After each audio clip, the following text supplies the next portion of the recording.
Good morning. I now reconvene the general session. Will the recording secretary please call roll? Kathleen Allaby. Here. Kirsten Barnes. Catherine Williams Brown. C. Michael Cooney. Marisol De La Torre Escobedo. Anna Marie Francois. Makita Gwynol Shire. Johanna Harwig. Alicia Hine. Terry Jackson.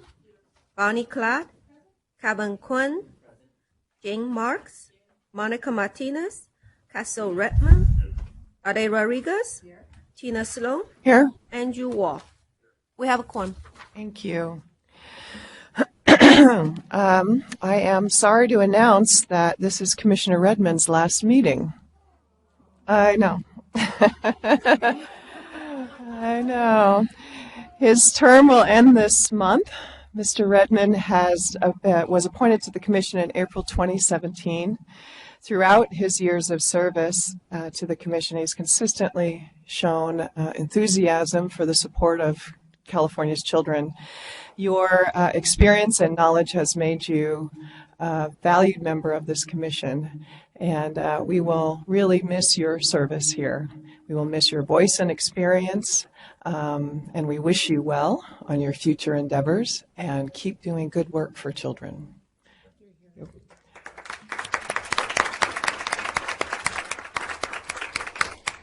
Would you like to say anything to you? I'd only like to say it's been an honor and a pleasure to serve with you and to serve the children of California, the families of California, and that in my other work, I will continue to be engaged and especially to work on supporting the implementation of the standards around the state. So thank you. Thank you. Okay, I now recess the general session and move to the Educator Preparation Committee. Commissioner Rodriguez, will you please reconvene the committee? Good morning. Thank you, Madam Chair. Good morning. I'd like to reconvene the Educator Preparation Committee. We have 4 remaining items this morning. Item 3F is our first, and it's the initial institutional approval, Stage 3, consideration of provisional approval for Stella Middle Charter Academy. This item is being presented by Hart Boyd. This is an action item. Mr. Boyd, will you please begin? Yes, thank you. Good morning, Commissioners. Morning. This item presents Stella Middle Charter Academy's responses to the 2 initial program preconditions, all relevant program-specific preconditions, and the common standards for the Commission's consideration and possible provisional approval, as we are in Stage 3 of the initial institutional approval process. You can see Stage 3 highlighted on page 2 of your item. As a reminder, although provisional approval authorizes an institution to offer educator preparation programs, each of the proposed programs must still go through the initial program review process in Stage 4 to determine alignment to the program standards. These program standards will then be brought before the Committee on Accreditation, who may either approve or deny the programs. At the table, we have Marina Velez, Director of Teacher Induction and Development, and Nicole Wellman-Noble, Vice President of People Development, and they will be here to answer any institutional or program questions you may have. Stella Middle has submitted responses to the required program preconditions, including the 2 initial program preconditions and the program-specific preconditions. The review of the preconditions submitted by Stella Middle was completed by staff, and all have been found to be met. A summary of these responses can be found on pages 4 to 7, and a link to the institution's full preconditions responses can be found on page 3. Stella Middle has also submitted responses to the common standards, and this submission was reviewed by a team of 2 Board of Institutional Review members. The team collaborated and came to a consensus on the final finding of aligned on all common standards. A summary is provided of Stella Middle's responses to the common standards and begins on page 8. Also, a link to their full common standards response can be found on page 3. Based on the findings of met for all preconditions and aligned for all common standards, staff would like to recommend provisional approval for Stella Middle Charter Academy. It is recommended that the provisional approval be for a period of 3 years. so that in the third year a site visit could occur and data could be collected. After the site visit, a report would be completed and brought before the Commission for consideration of full approval. With that, staff is available for any process questions, and again, we have representatives from Stella Middle to answer any institutional or programmatic questions.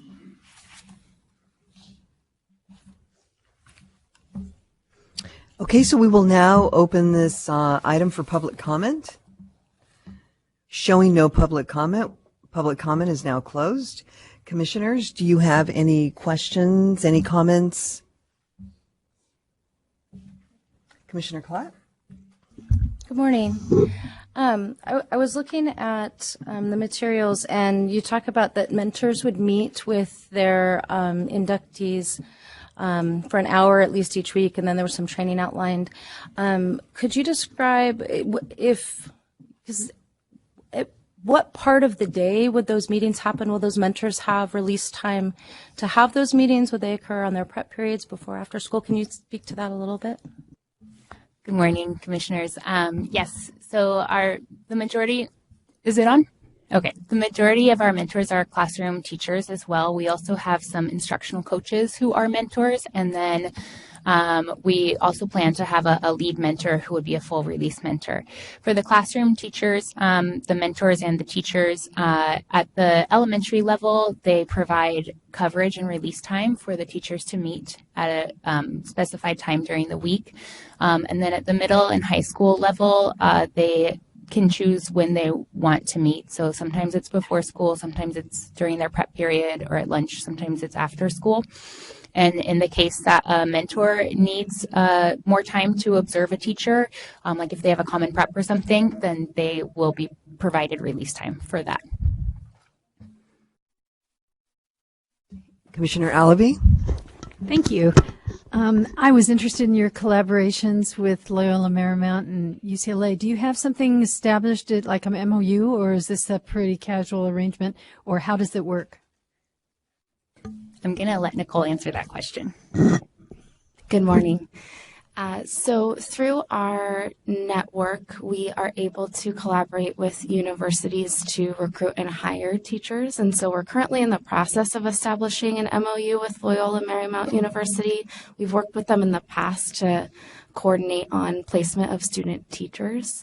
And then we have partnerships that we've worked with California State University Dominguez Hills and California State University of Los Angeles to really partner on making sure that we understand the work that's going on at those schools, because we get a lot of graduates from those universities to enter into our schools as teachers.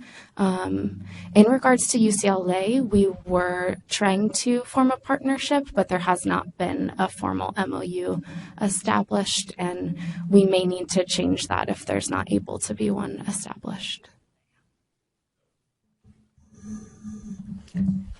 Commissioner Greneau-Shire? Could you tell a little bit more about the partnerships that you have with the CSUs in the LA area, and a little bit more about the MOUs, please? Not MOUs with CSU Dominguez Hills or CSU LA. We work with the education department to partner on job fairs, and then in addition to that, we have established relationships with some professors on campus to do presentations to students on our school.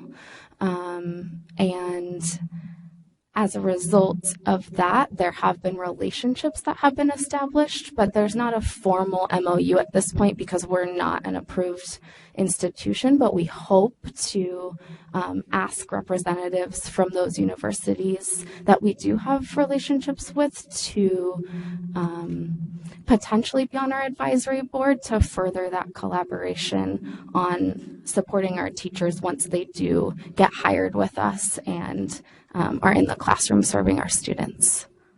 Yeah.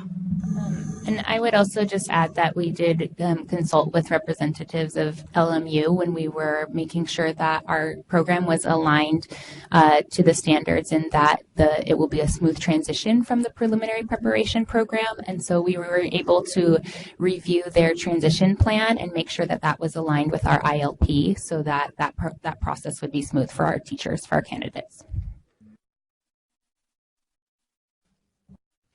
Commissioners, any other questions? Yes, Commissioner Sloan. Good morning. I had some more questions about your mentors. I was surprised to see how many new teachers you hire. You mentioned in the document that there was approximately 40 new teachers that needed induction services. And I wondered about the capacity of mentors within your network to provide mentorship. Could you tell me a little more about that? I'd be happy to. So in reference to the amount of new teachers that we hired, our network is growing. And so each year we add grade levels. And so that's partly responsible for just the number of hires that we have. And part of that is new teachers. So our classroom mentors, for the vast majority, are on a one-to-one basis. So a mentor supports only one teacher. We have a couple of mentors this year who support two teachers. But we try to provide other kind of time allowances for them if that is the case. And then our instructional coaches can support up to 4 teachers each. And then when we have a lead mentor, that lead mentor will be able to support 12 teachers as well. Does that answer your question? So the lead mentor who is supporting 12 teachers, do those 12 teachers also have their one-on-one mentor? Or No, it would just be the lead mentor. So that lead mentor is a full-time mentor supporting the 12 teachers. Okay. Yes. We hope that to be the case if we are provisionally approved, that we would be able to onboard the lead mentor in order to do this work, and that is planned in the budget if we do secure approval for that person to dedicate themselves full-time to this role. And then in addition to that, I just wanted to add, in terms of mentor training, we're committed to providing robust, comprehensive mentor training. You might have seen in our common standards that we have partnered with the New Teacher Center, and so for our mentor training, we plan to offer 16 full days of mentor training over the course of 2 years in the form of the Professional Learning Series to train our mentors on the processes and tools aligned to the formative assessment system. Great. And I did also see, and I was just curious about, you said you would provide mentor forums 5 times a year for PD. Could you describe that a little bit, what that process is? Yes, absolutely. So our mentors would come together to work on tools and processes and practices for that, bring artifacts of practice and discuss and be able to problem solve with a peer partner around challenges that they're having in their mentoring practice. So it's both an opportunity for more practice with the tools and processes, but also to really bring to the table the challenges that they might be having in growing their mentor practice, given the caseload of teachers that they have on their plates. Thank you. Yeah. Commissioners, any other questions or comments? Yes, Commissioner De La Torre. Good morning. I have a question regarding the application process and qualifications for being a mentor. It says on here that mentors need a minimum of 2 years full-time classroom experience. So I'm just thinking about the different scenarios. So is it possible that a lead mentor could only have 2 years of teaching experience? So actually, for the full release mentor job description, we are asking for 4 years of teaching experience. And yeah, yes.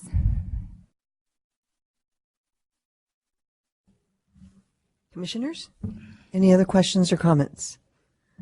Okay, so this is an action item. And do I have a motion to either grant provisional approval to Stella Middle Charter Academy and set the provisional approval period to be 3 years, or to deny provisional approval? Commissioner Allaby? I move to grant provisional approval. Okay. Do we have a second?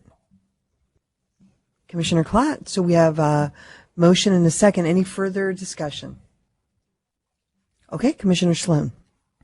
I just wanted a clarification on Commissioner De La Escobedo's last question, because in our document, it is saying that the application process for mentors requires a minimum of 2 years full-time classroom experience, and you're saying that is not correct? So for our classroom-based mentors, there is a minimum of 2 years of experience, as you referenced, 2 years or more, plus a clear credential, and also meeting standards for proving exemplary practice in student achievement. So it may be the case that someone does have a minimum of 2 years, but we also have an interview process for those mentors to ensure that they are exemplary teachers. And then for the lead mentor position, it is a different job description if it's their full-time position, and we would also interview for that role, but the minimum would be 4 years of teaching experience for the lead mentor role. Okay. So then this also leads me to a question. I didn't realize the difference between our induction standards and pre-service standards, where classroom mentors are required to have 3 years of experience to mentor a pre-service teacher and just 2 years of experience for induction. Is that correct?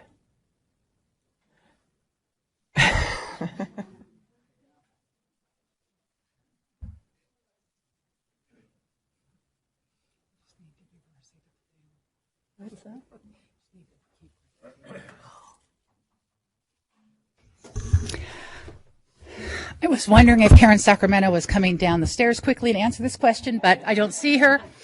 I have pulled up both the preconditions and the program standards, and rather than specifying a minimum number of years, it specifies that the mentor has to hold a clear teaching credential, which is at least 2 years usually, or else they've had a lot of other experience early in their teaching. So that is your requirement rather than a specific number of years. Thank you, Terry. I am remembering now the difference between how we defined qualifications for mentors in pre-service programs versus induction programs. In induction programs, there is a number of other qualifications that we set also for that they needed to meet to be. And I actually need to amend that because I finally looked at the last item on this page, and you're going to need to amend your application, because the last bullet does say a minimum of 3 years of effective teaching experience. Now that I've read all the way through the standard. Yes, but it seems that the one-on-one mentors can still have 2. No? Okay, 3 years. Okay, so what does that mean then for their application? Today, you're not approving their program. You're approving them as an eligible applicant. Their program goes to the Committee on Accreditation, and the Committee on Accreditation will ask these exact questions, and they'll assure that the program meets all the program standards, which that is where that requirement is. So I think you can be assured the COA will look for that. Okay. All right.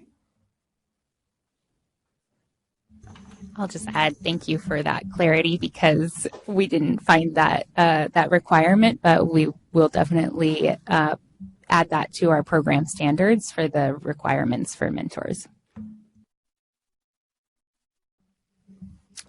Okay, commissioners, any other comments or questions? All right, seeing none, we do have a motion on the floor in a second. We'll call for a vote. All those in favor, please say aye. Anyone opposed? Okay, motion granted, motion passes. Thank you.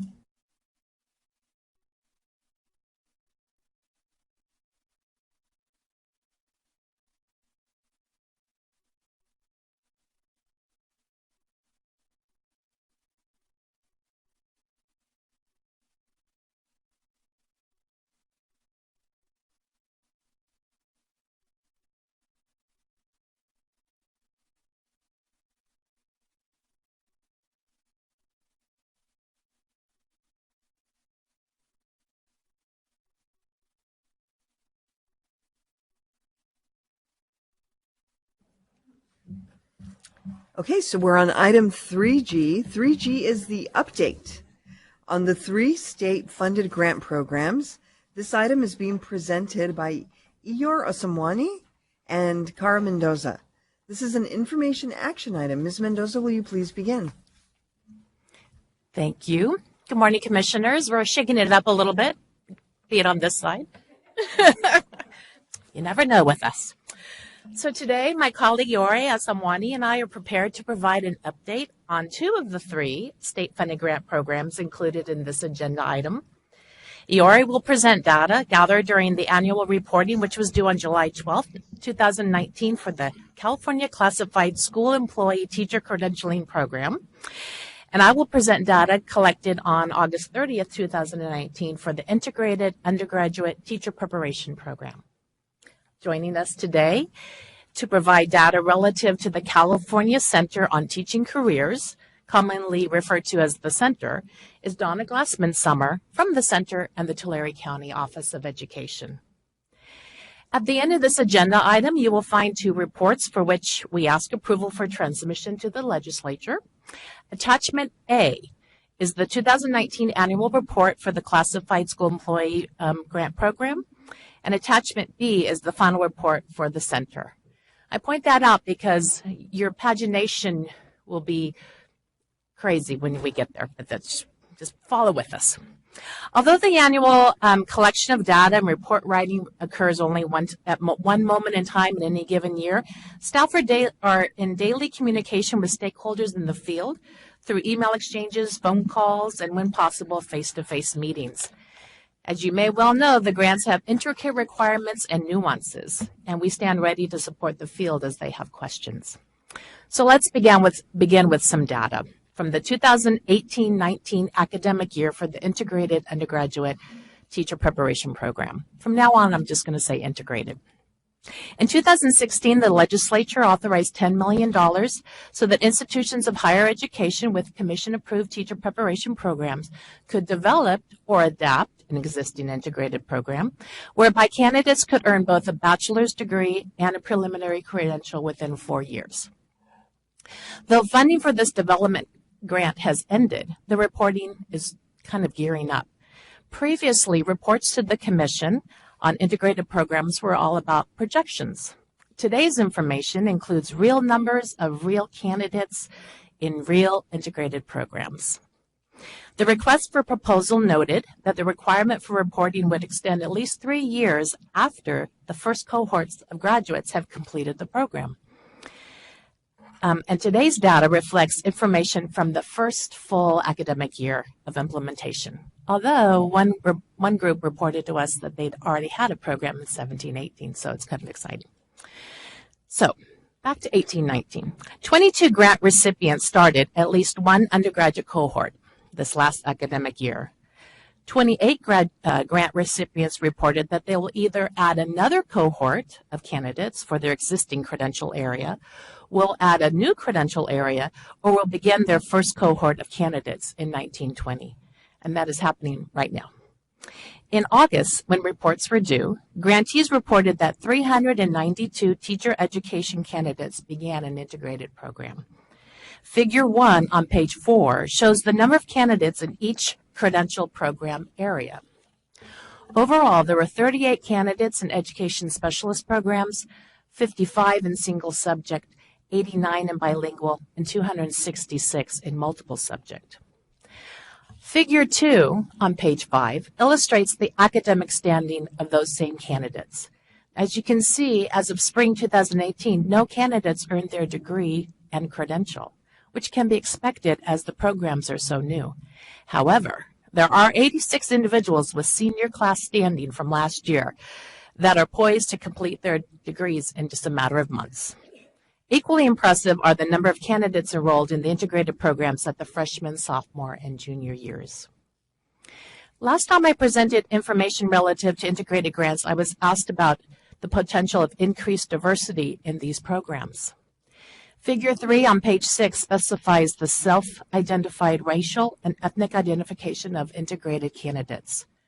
As you can see in Figure 3, during the 2018-19 academic year, the largest number of candidates, at 44%, identified themselves as Hispanic or Latinx. 26% declined to state, and 25% identified as white. The remaining self-identified races, Hawaiian, Black or African American, Filipino, Asian Indian, Vietnamese, Chinese, and American Indian Alaska Native, were 1% below. Last, integrated grantees were asked about plans for this current school year. Figure 4 on page 7 shows that a total of 59 new or continuing cohorts are projected for this school year. In all, there will be 24 education specialist programs, 21 multiple subject, 14 single subject, and 6 bilingual. Those institutions who were not yet planning to begin a cohort of candidates indicated challenges with internal approval processes and a need to retool some advising and prerequisite processes. Institutions that had not yet begun a program indicated that they are keeping track of interested candidates and would continue their recruitment. Now, my colleague Iore Asamwani will present data relative to the California Classified School Employee Teacher Credentialing Program, which is Attachment A. Thank you, Kara. Happy Friday. Now we are looking at the second section of this item with the footer classified report. This report provides an update on the data collected from classified rounds 1 and 2 that were due to the Commission on July 12, 2019. The requirements of this report are specified in Education Code Section 44393. A list of these requirements is provided in the introduction of the classified report on page 1. For a little refresher, in July 2016, the state budget allocated $20 million for a first round of funding, and then in July 2017, an additional $25 million was allocated for a second round. The 2 rounds of funding totaling $45 million are helping to support classified school employees to become credentialed California classroom teachers. So starting with classified program round 1. The 25 grantee LEAs are shown in table 1 on page 2 of the report. In analyzing the 2018-19 data received from these LEAs, 90% of the program slots were filled during this past school year. Of the 25 LEAs, 14 were able to fill all their participant slots. A number of these LEAs reported having a waiting list of classified employees wanting to participate in their program. As of July 12, 2019, it is noteworthy to highlight that 143 additional Round 1 program participants have earned a California teaching credential and are now employed by their respective LEAs. As of July 2019, 78% of all Round 1 program participants held a bachelor's degree. The participant academic standing over the past 3 years of Round 1 funding is shown on page 3, table 2. The educational standing of the program participant by Round 1 LEAs is also shown in figure 1 on page 4. Moving on to the more exciting part. Well, it is very exciting because this is the first time the Commission is reporting on this particular data in regards to the classified program. Figure 2 on page 5 illustrate the numbers and areas of credentials earned by Round 1 program participants. Since July 2017, a total of 209 California credentials have been earned by the classified employees. Education specialist is the most earned credential area with a total of 101, followed by multiple subject 78 and single subject 22. So basically, of the 209 earned credentials by Round 1 participant, 104 are now serving as teachers in California classrooms. On that note, Grantees were asked to explain the degree to which the program is meeting your teacher shortage needs. It is very interesting because these are actual comments as reported by the grantees. The bottom of page 5 through 6 provides some of your direct narrative. To sum up the narrative, these grantees are extremely excited and grateful for this opportunity, and they all acknowledge that this program is actually meeting your shortage needs. In areas of having effective and well-qualified substitute, filling in retirees' positions, and providing support to candidates academically, financially, and professionally. The 2018-19 data collected in terms of the racial/ethnic composition shows that nearly half of round 1 participants who responded self-identified as Hispanic or Latinx, as illustrated in figure 3 on page 4. The largest racial/ethnic group of round 1 participants are Hispanic or Latinx with 42%, followed by white, 31%, and black, 6%. As illustrated in figure 4 on page 8, a small percentage of participants self-identified as Asian American, American Indian/Alaskan Native, Native Hawaiian, Pacific Islander, and multiracial. Others declined to state. Moving on to classified round 2. At the November 2018 Commission meeting, staff reported that the round 2 LEAs were operational, and the bulk of activity in program year 1 involved recruitment. Well, as of July 2019, all round 2 LEAs in program year 2 are full operational. And the program participants are efficiently moving through the undergraduate program process and the teacher preparation process. The 28 round 2 LEAs are shown in table 4 on page 9. In analyzing the 2018 data received, 95% of round 2 program slots were filled. Of the 28 LEAs, 20 were able to fill all their participant slots.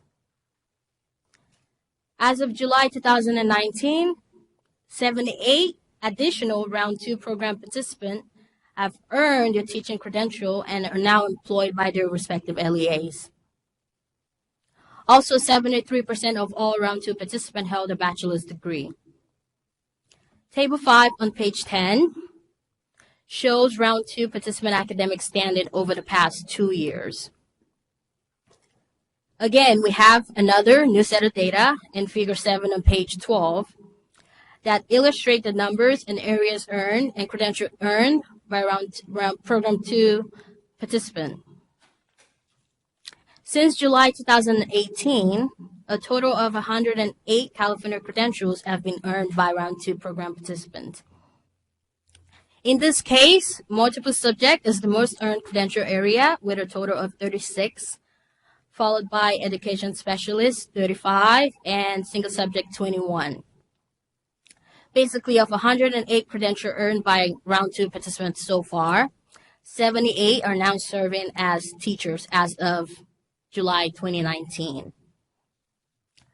Similarly to round 1 grantees, these are there are some direct narrative on the bottom of page 12 through 13 that explains the degree to which the program is meeting round 2 teacher shortage needs.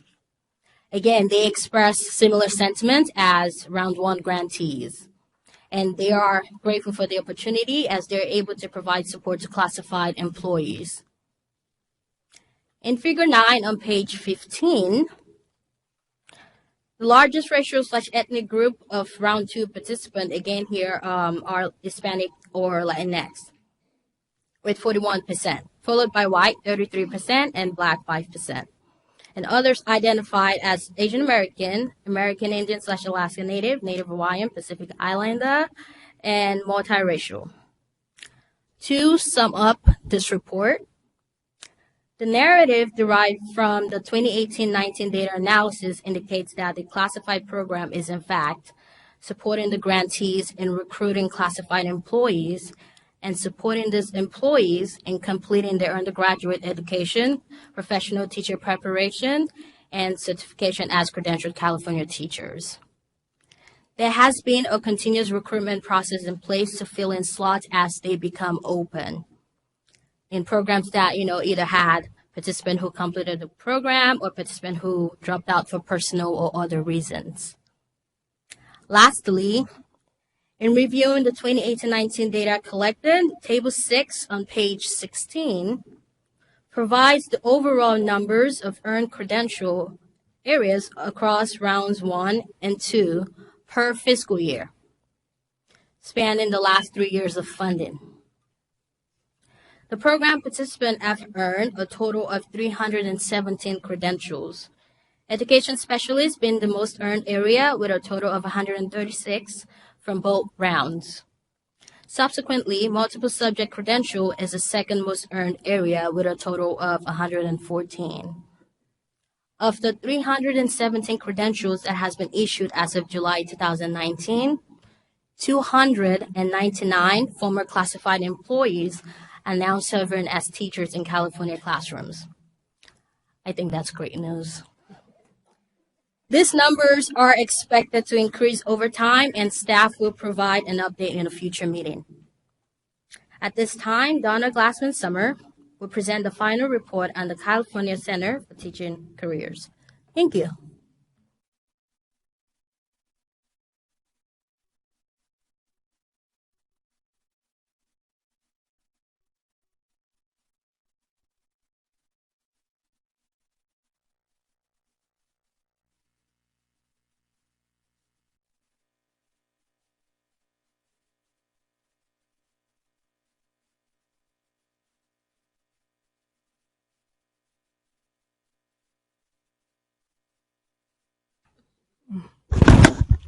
My name is Donna Glassman-Selmer. I'm the Executive Director with the California Center on Teaching Careers. Can you hear me?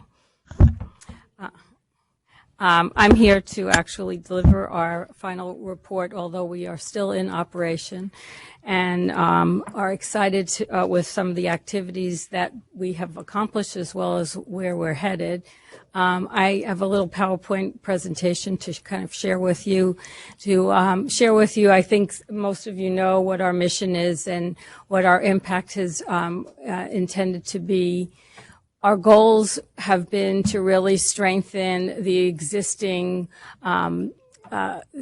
pathways in terms of teaching and really leveraging technology as a way in communicating and collaborating with resources to encourage more individuals to come into the field, as well as connect those who are getting credentials with districts and other positions that they may secure in California. One of our impact is also to really work with universities, community colleges. Our candidate pool comes from career changes, paraprofessionals, substitute teachers, those on provisional permits, and teachers out of state and actually out of country. I think the highlight of the center really focuses on what we have done in the last really 2 years with building what we call our Vortal. And we call it a Vortal because it's really an interactive platform that actually, as I've described in the past, is like Match.com and Facebook for Teachers. And it addresses the needs of pathways for individuals to explore in terms of going into the field. They can decide which way they want to go, and it matches them. It's an automatic matching with geographic programs all over the state.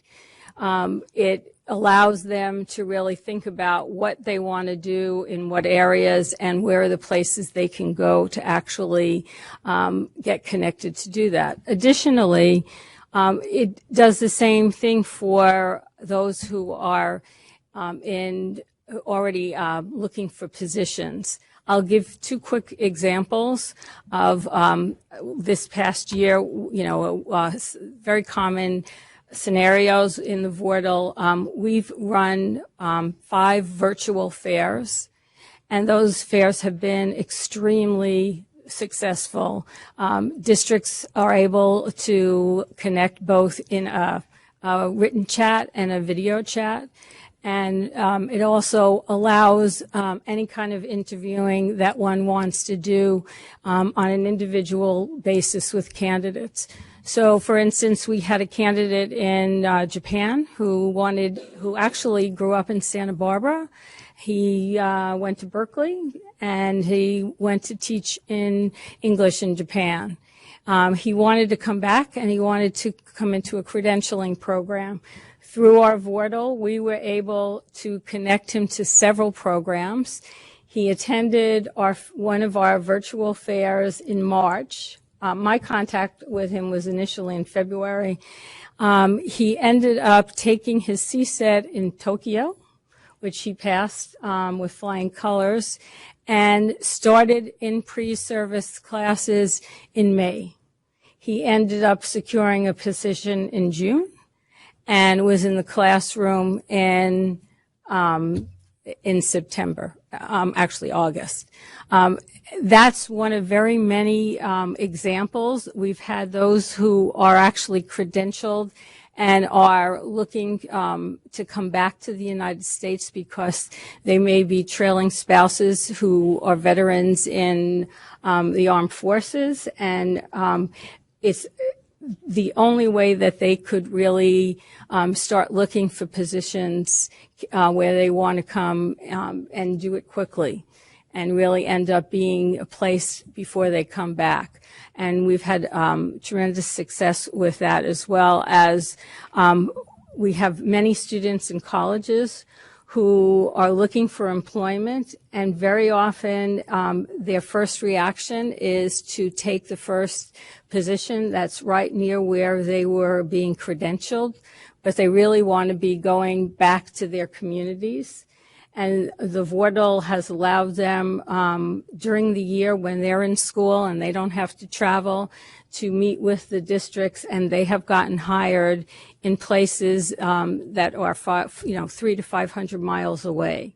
The data in the report, you can see we surveyed about 5,000 candidates, both and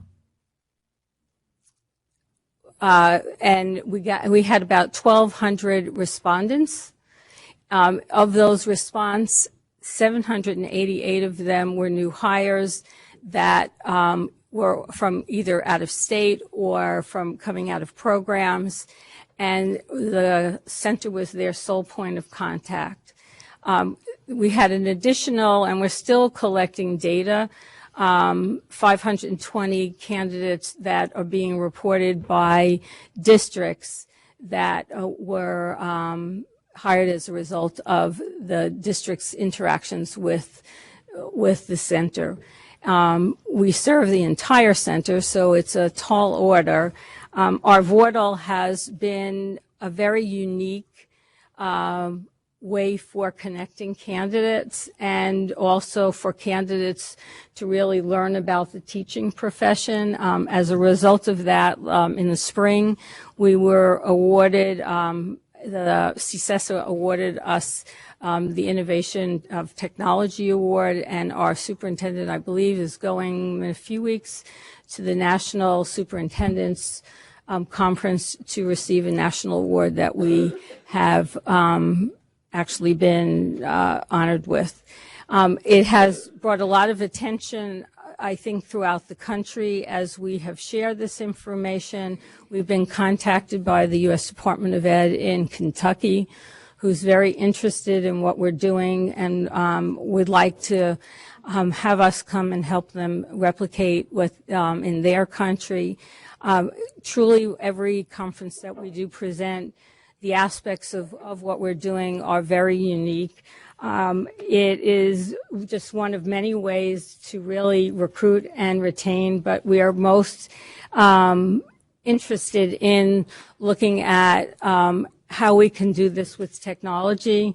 And it is certainly a way that our generation that's coming into the field is responding very positively to. It's been a challenge a little bit in terms of having to work with districts to help them understand new ways of recruiting in a portal situation.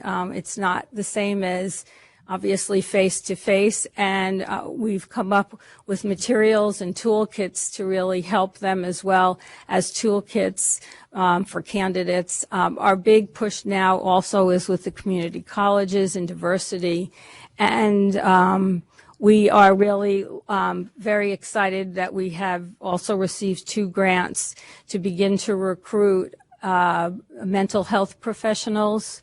It's a U.S. Department of Ed grant to look at recruiting mental health professionals in the field, as well as looking at developing a regional residency program. And our purpose with the center is to look at how we can do a day in the life of starting a residency program, and a residency program that's sustainable and will also make sure that it's easy for candidates to access and afford. You can see our data on page 4 and 5 in our report. A lot of our outreach has been through PSA campaigns, social media. We really do a lot of collaboration with different universities and agencies, and really try to keep our pulse in the places.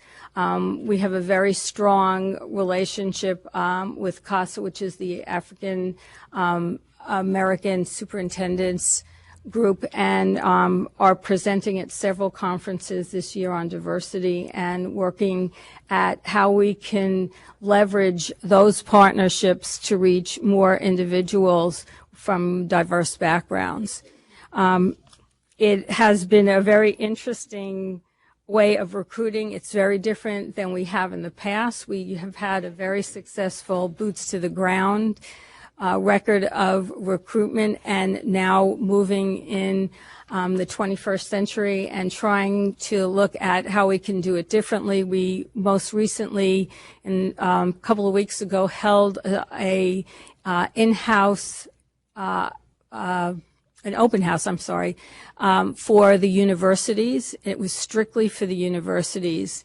And there were 31 universities in attendance, and I think there were 5 or 6 of the UCs that were in attendance, and it was for the sole purpose of getting candidates to explore the programs of those universities and their and the UCs in terms of entering the field.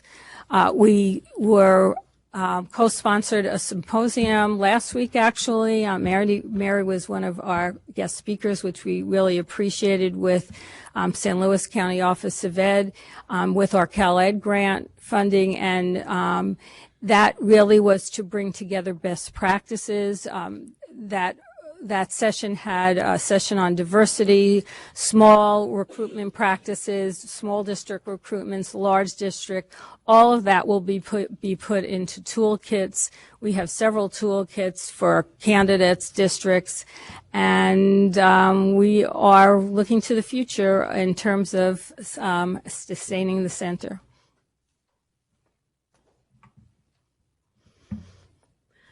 Thank you, Donna. At this time, staff recommends that the Commission approve the 2019 annual report to the legislature on the California Classified School Employee Teacher Credentialing Program, and the California Center on Teaching Careers final report to the legislature November 2019 for transmission.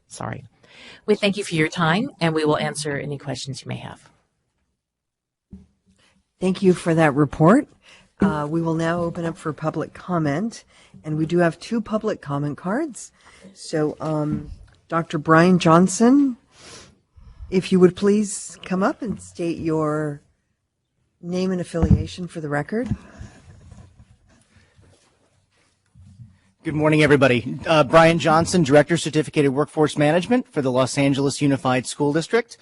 And I first want to begin by thanking Commission staff for compiling this report, and I want to thank the commissioners in the room today for their hard work in advocating for these grant-funded programs that are aimed at addressing the critical teacher shortage in our state through multiple means. LA Unified has been a recipient of the California Classified School Employee Teacher Credentialing Program grant, and through this program, as you heard in the report, we are supporting 45 classified employees who are seeking to become teachers in our district. And to date, we've actually hired 5 of these individuals as teachers of record in Los Angeles Unified.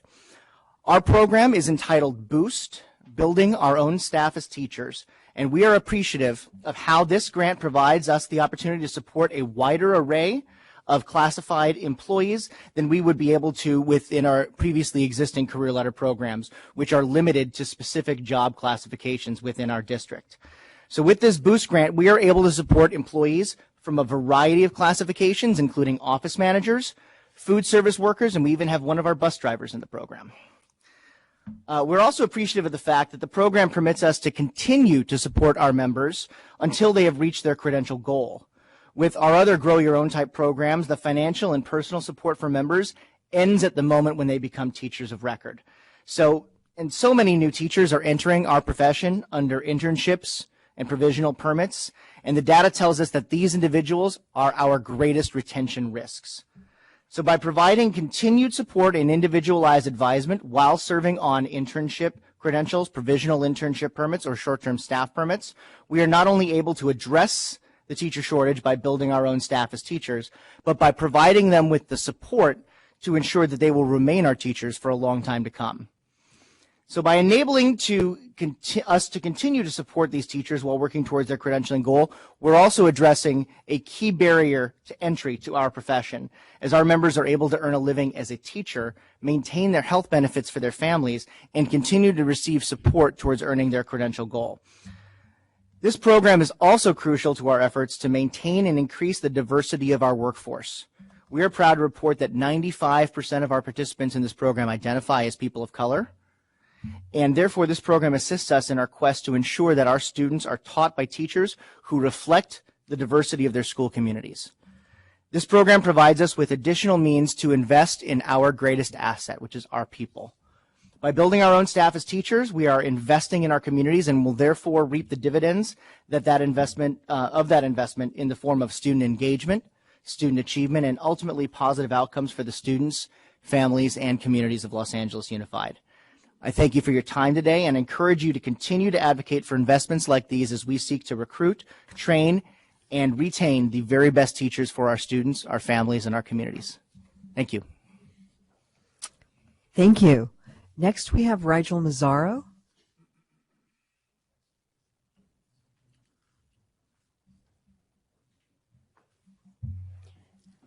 Good morning, Rigel Massaro with Public Advocates. As I was listening to Iori present this on my way here, I was like feeling the urge to tweet from the commission. I don't always feel that urge, but it was just really exciting. And we're in a lucky place now.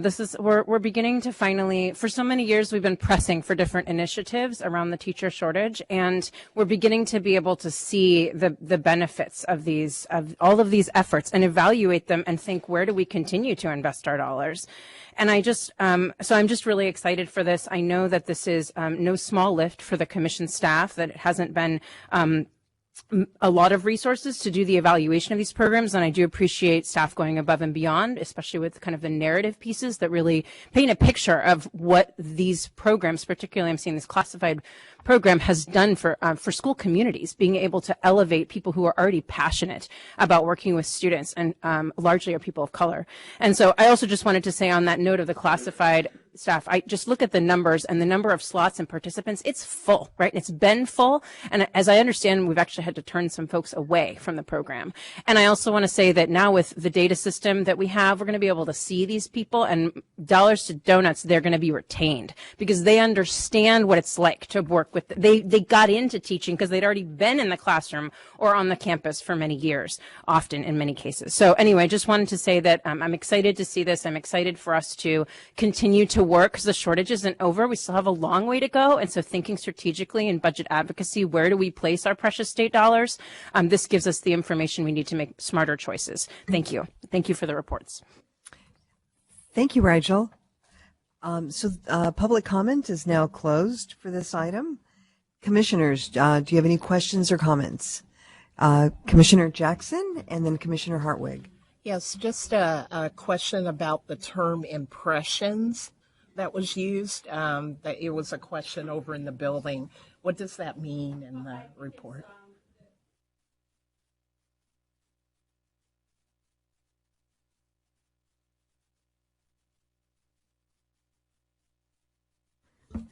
The impressions are the times that the PSAs were shown. So it could be either we have videos that were shown on television, on radio, in social media. Commissioner Wig? Thank you for the work on all three of these programs. I also am excited about all of the great outcomes we can see that are starting to come from this work. Just a couple of very quick questions. Ms. Mendoza, I was curious about the self-identification information we have for the integrated program. It seemed unusually high to me to have 26% of the respondents decline to state what their ethnic background is. And since we're so interested in knowing whether our candidates are going to be representative of their communities, I was curious whether you had any information about that, since it seemed higher than I normally see for decline to state. And if so, if there's something about the way people are being asked whether they'd like to self-identify that is discouraging self-identification. So I'm not sure. I can say that the collection of the data is handled at the grantee site. So we ask the grantee site about the information, and they give us what they have collected. So I'm not sure about how folks are asking. I don't have any information on that, and that is something we can probably look into and ask our friends and stakeholders in the field about the high number of decline to state. But at this point, I don't have that information. I think that would be great. Sure. Having a quarter, not knowing for a quarter of the respondents, and it may turn out that it's just maybe there are particular institutions where there's a particularly high rate of decline to state. Who knows? Yeah. I think that would be helpful. We can definitely follow up on that. Thanks. And Ms. Glassman-Summer, congratulations on the success of the Vortal and your VFairs and so on. It's really very exciting, and it's wonderful that we're getting national recognition for this and able to lead the way for other states. I was interested in goal setting, in specific, whether the center is doing particular goal setting for recruitment efforts. Looks like you have some wonderful numbers from the VFairs you've had so far, but is there a plan in terms of how many candidates you would like to be able to access positions and an upward trend over the years? Well, that's a very good question. And some of that really will depend on future funding for us in terms of where the center's really headed, because our funding sunsets. And so we're hoping that as we have been working very hard to really try to move forward and continue the work of the center. Our goal for this year, we're really doing it more on larger events that bring individuals in, because all this is so new, and so we're setting kind of that baseline. For instance, the 5,000 candidates that really we surveyed and that attended the fairs, we had no idea of knowing in the beginning how many people would ever even show up at those virtual fairs. And so if we don't have candidates, then we don't have an opportunity to really place them. What we have found is that we believe we have a high percentage of who we're touching. I mean, 20% of those individuals responded to the survey, and 70% of them were placed. That really is very encouraging. So the more that we're able to, and we're dealing with a population that their emails change, they go from students to, professionals, or so it's very, very hard to track them.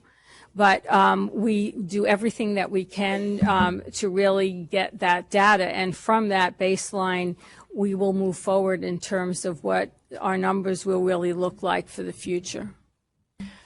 That's great. Do we ask the participating employers to respond with the numbers of their hires via the VFairs? Yes. So right now we're in the process. We built within the Vortal a system that if a district has, which is public knowledge, a list of new hires, they can upload their new hires into our system, and our Vortal will match if we've had a touch with them.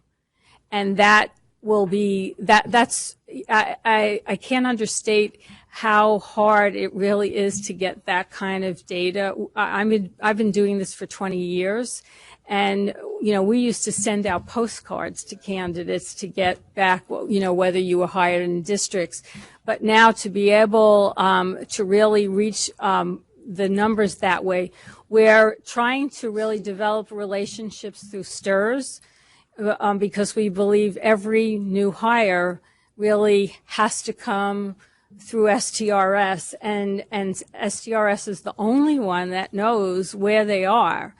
And so, you know, we have established some relationships there that we're working on with that, all that. There's a lot to really get through because of the FERPA laws, but we're working hard to really try to look at those changing systems. That's another, I think, big part of our mission has really been to look at, it isn't just about touching an individual and placing them in a classroom. It's about changing the system of how that gets done to really affect the big picture of diversity and quality. That's great. Thanks. Just one final question. It seems like the Vortal has rolled out very well, and you're getting a lot of great response to that in the VFairs. Are you already doing user experience surveys so that you can make improvements? Are those planned? Yes. And like one of our observations were, and I hope I don't offend anybody in here, but when your average age of your typical assistant superintendent, a lot of those individuals are not comfortable with technology. And so we realized that in the first couple of fairs that we had, and we thought, oh, we have got to get beyond this. And so we started really working with some districts to do face-to-face fairs, but doing a hybrid at the same time, so that, and I kind of, in these cases, I would go find the young principals that were comfortable with technology and start pulling them in while we had somebody who was very adept at using the virtual fair and knew how to touch candidates to really demonstrate how it's really done. So we're working at finding the individuals where it's working well and asking also those districts, what are you doing? And really trying to get that information out. We've created some videos that we are doing in addition to just straight training of, you know, here's how you get and work with us in the virtual fair. But, oh, here are some things you may not have thought about and some tips. We're in the process of creating our we have a 10-tip rule for a lot of things. And we're starting a 10-tip rule for how to recruit virtually.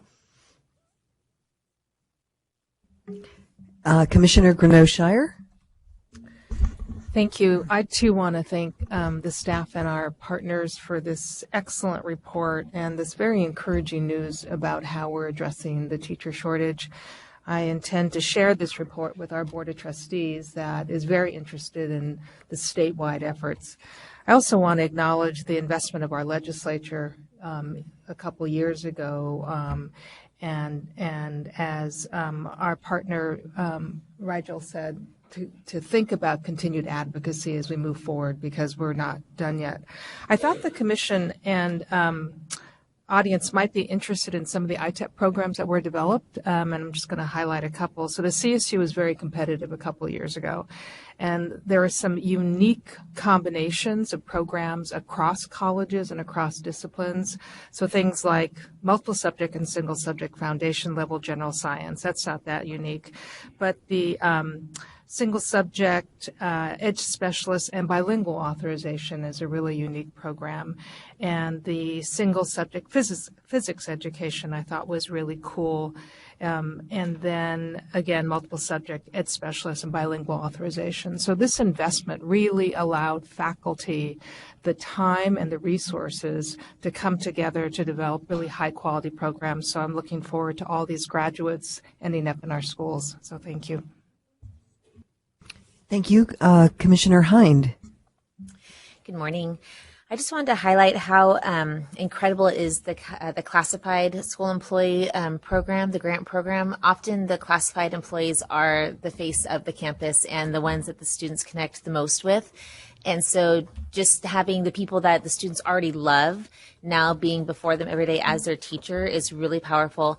And just giving, I remember talking when this grant was first initiated, talking with some of my custodians on campus, and they were like, "No way, that's not happening. No one's going to do that. No one's going to pay for it." I'm like, "No, really, it's going to happen. It's happening. It's happening right now." And I was disappointed to see that none of them were on the list, but maybe if we get more money, we do it again. And I just thought it was really amazing too that the school districts who took full advantage of the slots that they were given. Orange County, both rounds really just nailed it. And I was, again, disappointed for my own city. Santa Cruz County did not take advantage the first time around of the slots they were given. But just that the ones that did really take advantage of it and fill over 100 spots is just incredible. So, yeah, I love that program. Thank you, Commissioner Hind. Commissioner Brown. Well, that sounds sort of appropriate for someone whose children often call them teacher so and so. Yeah, yeah. Thank you very much. These are really, it's exciting times. All three of you have really given us, as Marquita says, a excellent report. I have a couple of questions. One in particular for you, when you talked about the two grants to recruit mental health and the regional residency programs.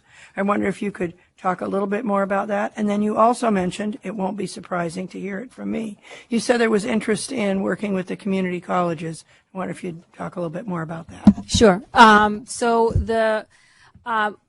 We've started feeling at the center that with the investment in the state of the residency programs, that we need to really begin to have some resources that really can help other grantees that are out there. We happen to have a very strong relationship with CSU Bakersfield, and they have a very strong residency program that they have been able to sustain both in urban and rural areas. So we thought, well, this is a great place to start. They have a track record.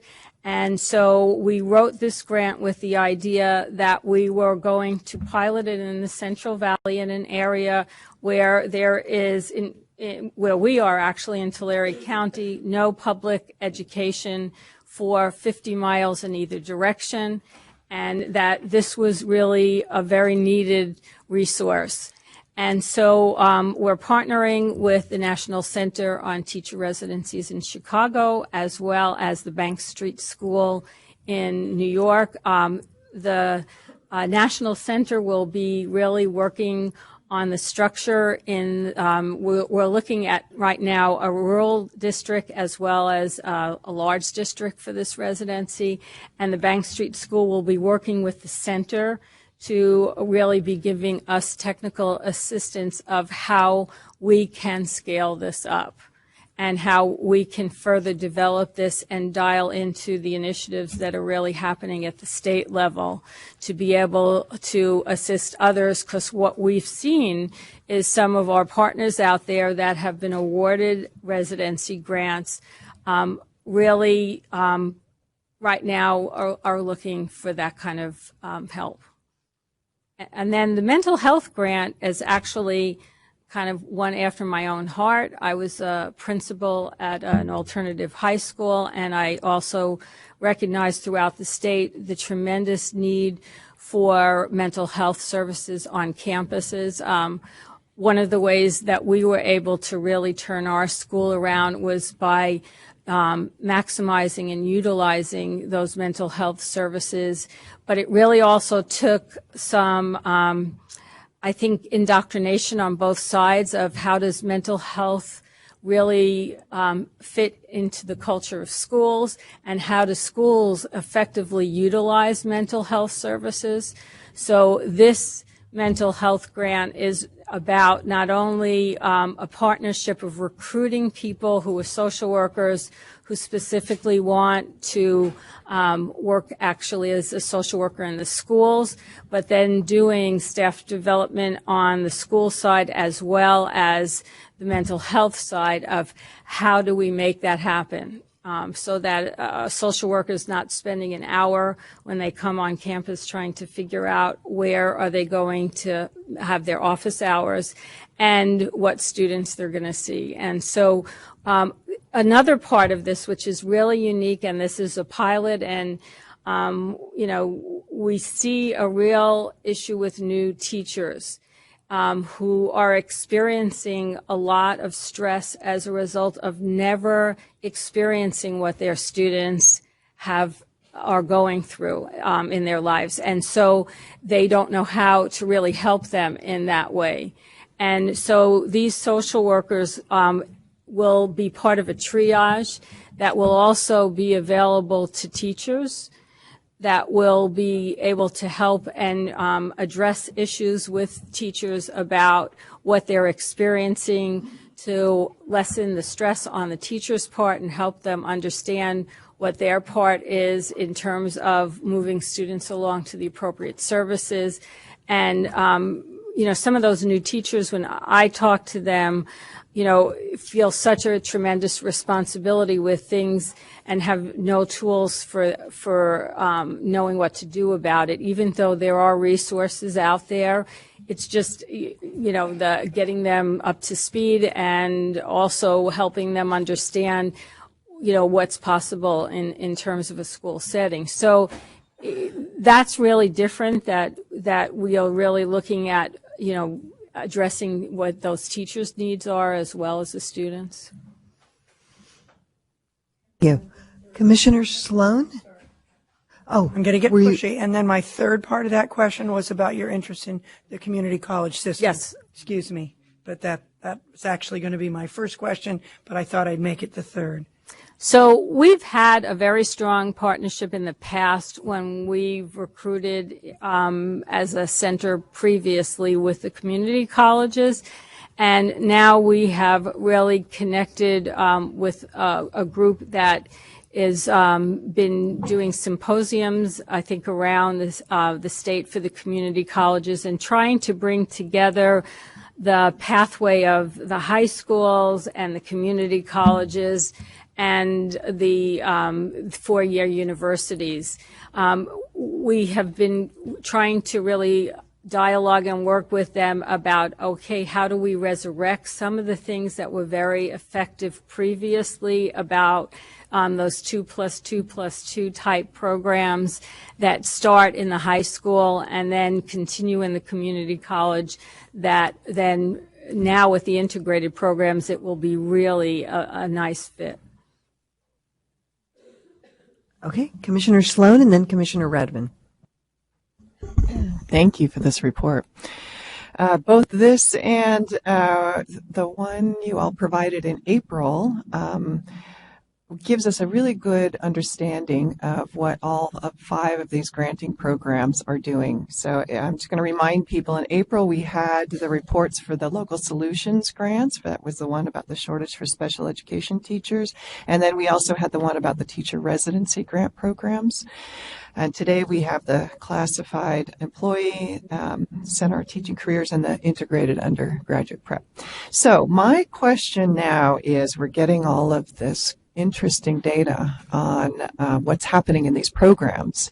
At what point can we start to look across the programs and get a better sense of we're investing in these different ways, what's truly increasing recruitment and retention of teachers for our state? I get asked that question a lot. So one of the things I thought about with respect to these questions, I think, what can we find out about our increases in enrollments and certifications in the state prior to when these programs were implemented to now, for instance? So some specific things I thought about is, for one, we can easily summarize all the new programs that have been developed, the residencies and the integrated programs. That would be easy to track. But could we also then, let's say with the integrated programs, some institutions had integrated programs prior to the grant, but the grant helped retool them in different ways, and other institutions created totally new programs. What can we find out about the enrollment of candidates in integrated undergraduate programs before the grant program started versus now? I think that would help us understand what that program is doing in particular. Another question that I have is, what can we find out about diversifying our teaching force across all of these grant programs? A fourth question I have is, with the classified grants program, and the local solutions maybe too to some extent, but let's go with the classified. Do we know which credential programs these candidates are attending? Because that's a question I have right now. So the candidates who received the funding, do we know which credential program they're attending? Yeah, and which IEG? We don't know that right now. But we could find out, right? I think we could, so that could be part of the reporting process, because I would be curious to know if there's any patterns regarding the student teaching type programs they attend, for instance, as the student teaching type programs as we designate them in the ADS. So if there was a way to understand if the majority were going through intern programs versus traditional student teaching, et cetera. And then I would also love to know, given that information as well, if there was a survey question to participants that could understand what other funding they were receiving for being able to attend credential programs or undergraduate, but especially credential programs. And I'd also like to know if they received more funding, would they have made a different choice in the credential program that they decided to go into? Because I think this would give us an opportunity to really understand what we could expect if we invest in future teachers the way they need it. Then lastly, regarding Rigel Massaro's comments about the classified candidates going through these programs would more likely to be retained in the schools in the communities they live in and they're coming from. Can we get this information? Because this seems to require individual identifiers of the people who had participated in our grant programs, following them into credential programs, and then following them into schools in the field.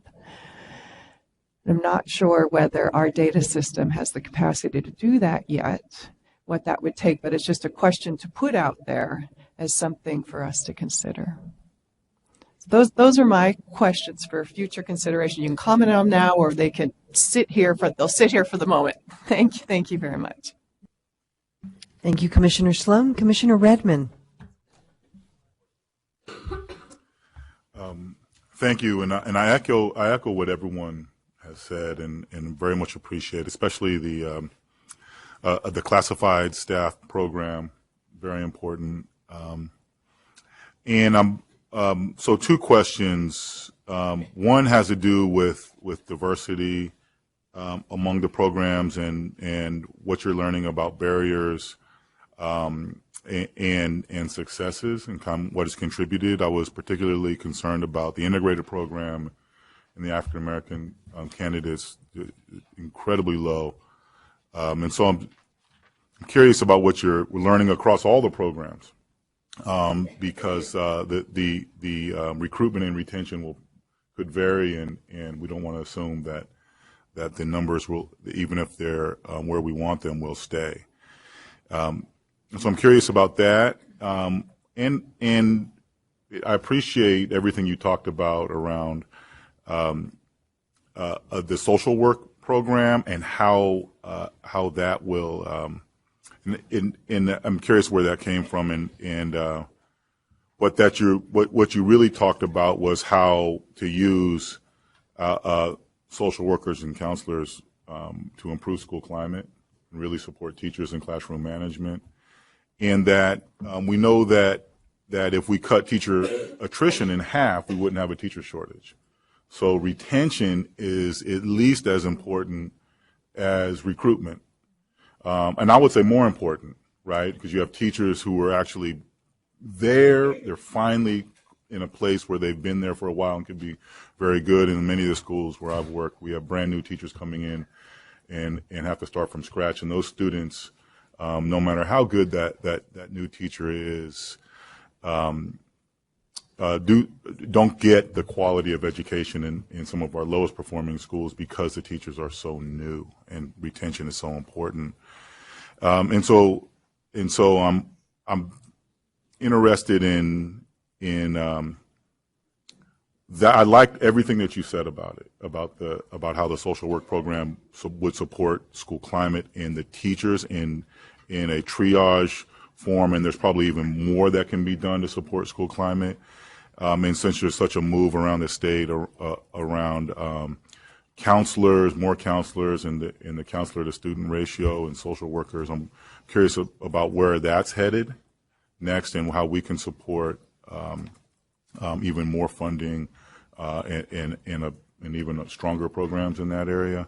So those two things I'm interested in what you're learning about successes and challenges in retaining diversity, in recruiting diversity to the programs, especially as we disaggregate race, and then the other program.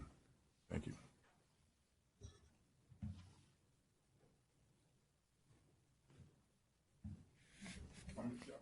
You're learning about. Curious about what you've learned about. I didn't know if that was rhetorical or not. I apologize. Yeah, no, I'm curious about if there's anything that you're learning about challenges, about worries, and successes. Number one, and then where that's headed with social. If I might respond to that, I mean, one of the things that we've been doing a lot of research in some of the most hardest to serve schools. What we're seeing is you have a whole English department, for instance. The chair is 23 years old. You have all the teachers that are there haven't been there more than 2 years. So even if the school is doing everything they possibly can by trying to identify mentors and whatever, the capacity of experience is really absent to really provide that type of support for those individuals. That's one of the things I really see and so that really begs a whole other issue. So where does that support come from in schools where there aren't enough teachers that really have the capacity to really support the numbers that are actually in the school? Mm-hmm. But it's something that, I mean, because I see some really great schools putting great programs in place and dollars in place in terms of supporting their new teachers, but who they have to do that support is very, very limited. And Commissioners, this is an information action item. Do I have a motion that the Commission approve the 2019 annual report to the legislature on the California Classified School Employee Teacher Credentialing Program and the California Center on Teaching Careers final report to the legislature for transmittal to the legislature. Do I hear a motion?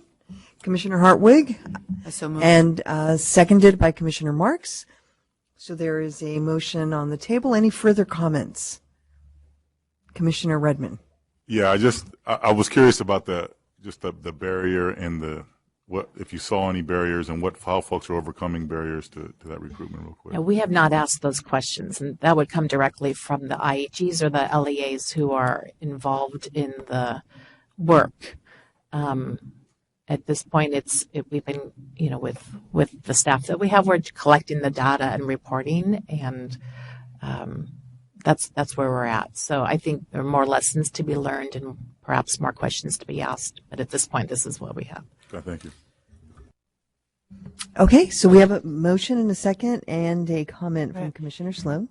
Just to say that in our future data collection, the questions that Commissioner Redmond asks could also be included in that, right? Yep, thank you.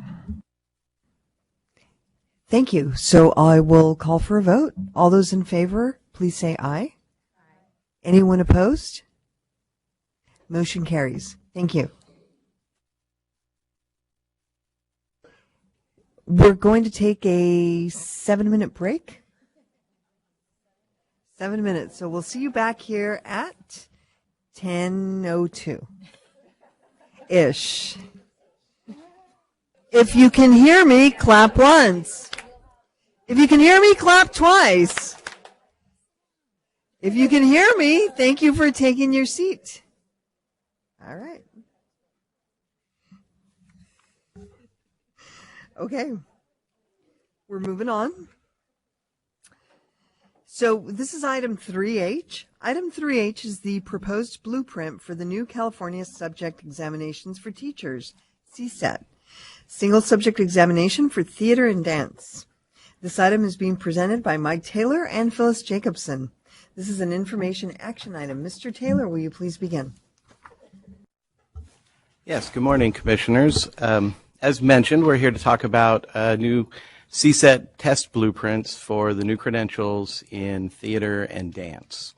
You will recall that we were here in September with subject matter requirements, rather draft subject matter requirements for these new theater and dance credentials, and you directed us to take them out for a field review, which is underway currently. So while the field is reviewing the subject matter requirements for the new credentials, we are presenting to you for consideration a test blueprint for the two new CSETs that are to be developed for the new credentials. On page 2 of the item, we've listed the development process for CSET exams that we typically go through, and that'll look very familiar to you. You've seen it recently in other items. And we're at step 7 of that process right now, bringing a test blueprint for your consideration. Regarding the test blueprint, historically for CSET, we've used both multiple choice and constructed response items for a number of reasons, but not the least of which is that they're historically very reliable ways of measuring the types of content-only knowledge that CSET has been designed to measure. So multiple choice items, for example, are really the lowest cost way to reliably measure that type of knowledge. And we know that multiple choice items aren't always the best way to measure all kinds of knowledge. They're really great at some kinds of knowledge, and they're not great at all at other kinds of knowledge. So to supplement that and to try to help measure types of knowledge that are not very well measured by multiple choice items, we've included constructed response items in addition to that on CSET blueprints. Both of these items, incidentally, can be developed with very low and very high levels of cognitive complexity. All of the multiple choice and CR items developed for CSET are reviewed and edited by commission staff, by a bias review committee, by the content review committees who review all of the materials for CSETs. And Phyllis will talk a little bit more about some sample items and what they may look like for these particular assessments. But regarding the test blueprint, it's worth remembering that CSETs are only content assessments. They measure only subject matter knowledge, and they're not supposed to measure pedagogy or how to teach that particular content knowledge. They're designed sort of as a basic skills measure to make sure that candidates going into student teaching have the content knowledge they need in that content area while they're learning the pedagogy to teach that content area.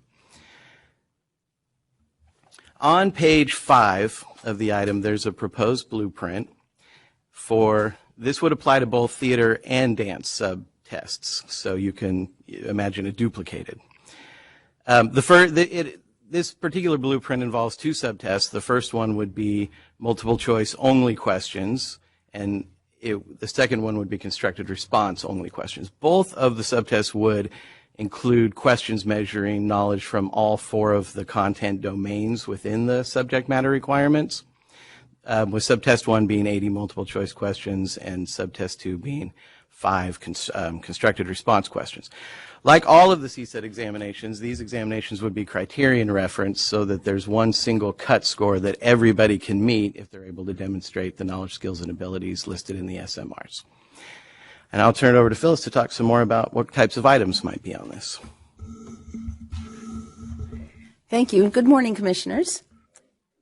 In this part of our item, we'd like to share with you some examples of how we are rethinking our approach to examination questions to embrace the integrated nature of the domains of performing, creating, responding, and connecting. Those are the 4 major domains of both of these content areas. In the interest of time, we're going to be providing you with examples from one of the 2 content areas, and we've selected the area of dance. We know that the agenda item mentions that there would be an insert, but you're looking at the insert. I'm it. Actually, because this is a creative performance area, or both of them are, we thought that it would be more appropriate to show you some presentations of what items might look like rather than give you some pieces of paper. As Mike indicated, there are 3 types of items, and we are going to be presenting you with 2 examples from each of the 3 types. In the short answer constructed response items, candidates will use their knowledge of dance when presented with scenarios, images, media, or some other type of framing for the test questions.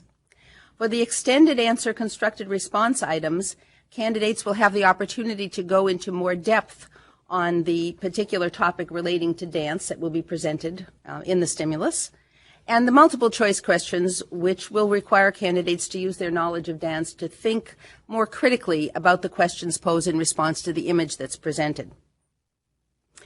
As Mike indicated, subtest 1 will be entirely of multiple choice items.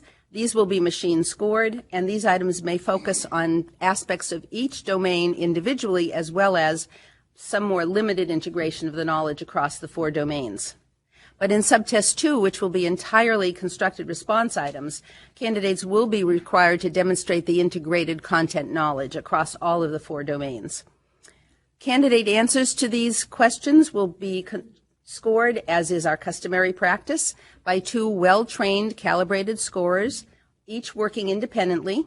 Scorers are not aware of who the other scorer of the same response is, and the identity of the candidate is not known to any scorer.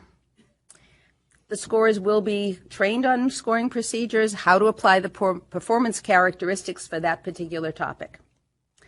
So without much further ado, and with the assistance of Rhonda, who's been waiting for her cue, we are going to show you what we're talking about. We're going to begin with the sample short answer constructed response questions. We're going to move on to the sample extended constructed response questions, and then we'll end with the sample multiple choice items. We hope you enjoy what we have to show you.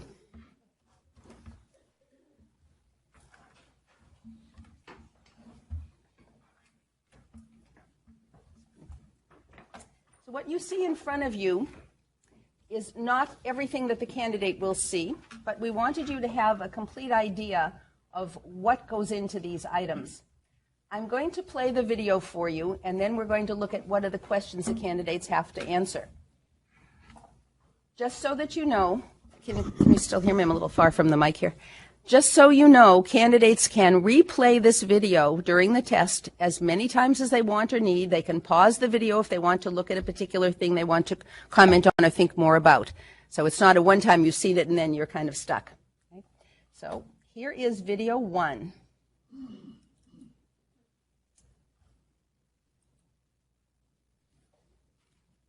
There is no music.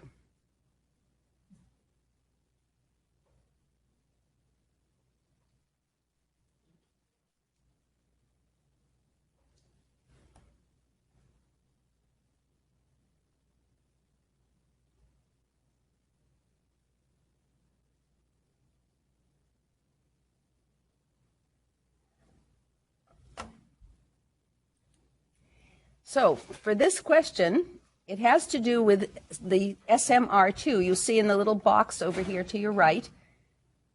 And it measures knowledge of repetition and pattern and how repetition and pattern are used to create movement phases. The question itself for the candidate says, using your knowledge of dance, prepare a response of approximately 100 to 200 words in which you identify one element of repetition and one element of pattern in the movements shown in the video, and analyze how repetition and pattern are used to create a movement phrase in this segment of the performance. This is dance vocabulary. I will confess to you, I am not at all expert in dance, but I do know enough that this is dance vocabulary, so if you're not familiar with the term, candidates should be. So this is a sample shorter answer constructed response item. Right? We'll move on to a second one. This is a static image. You have a dancer, excuse me, on the left in two poses. And then the question says, using your knowledge of dance, prepare a response of approximately 100 to 200 words in which you describe one significant similarity and one significant difference between the shapes created by the dancer as shown in the photographs. And this item assesses this particular SMR2, and a portion of that is measuring knowledge of dance shapes. That's one of the SMRs. Moving on to a more extended response, we have a dance performance for you, which we are going to play.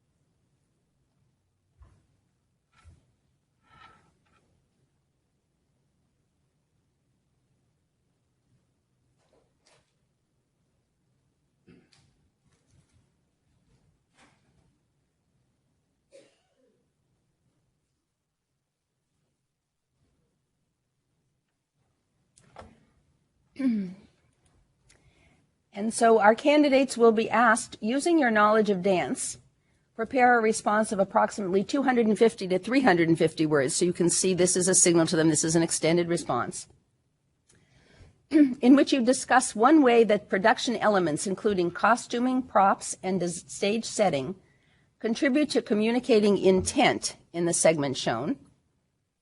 Discuss the qualities and characteristics of the style used in this genre of dance, and identify a research topic or question that would inform a response to the dance, and discuss one research method that could be used to investigate this topic or question effectively. And that responds to the subject matter requirement that says that candidates need to know how to explain their knowledge of technical dance elements, theater history, and the use of research in dance.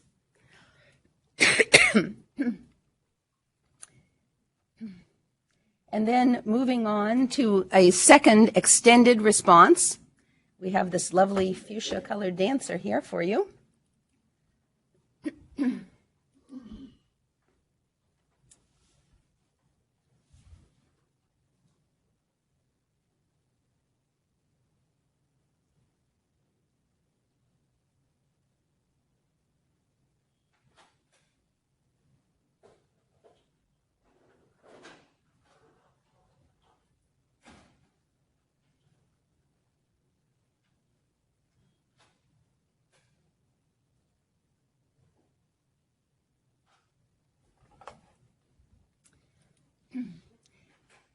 And candidates, having seen this video, are going to be asked to prepare a response of approximately 250 to 350 words in which they describe one movement quality that contributes to the mood or the feeling created in this segment of the dance, discuss one way that the segment shown might be interpreted, and justify the interpretation by explaining how specific movement choices are used to communicate artistic intent. And then this responds to the SMR1 and the subset of that, to measure knowledge of how dance conveys feelings and ideas and how to critique dance. Now we move to the two multiple choice sample items. This one also has a video. And as you can see, there are instructions to candidates that explain that they can pause the video or repeat it.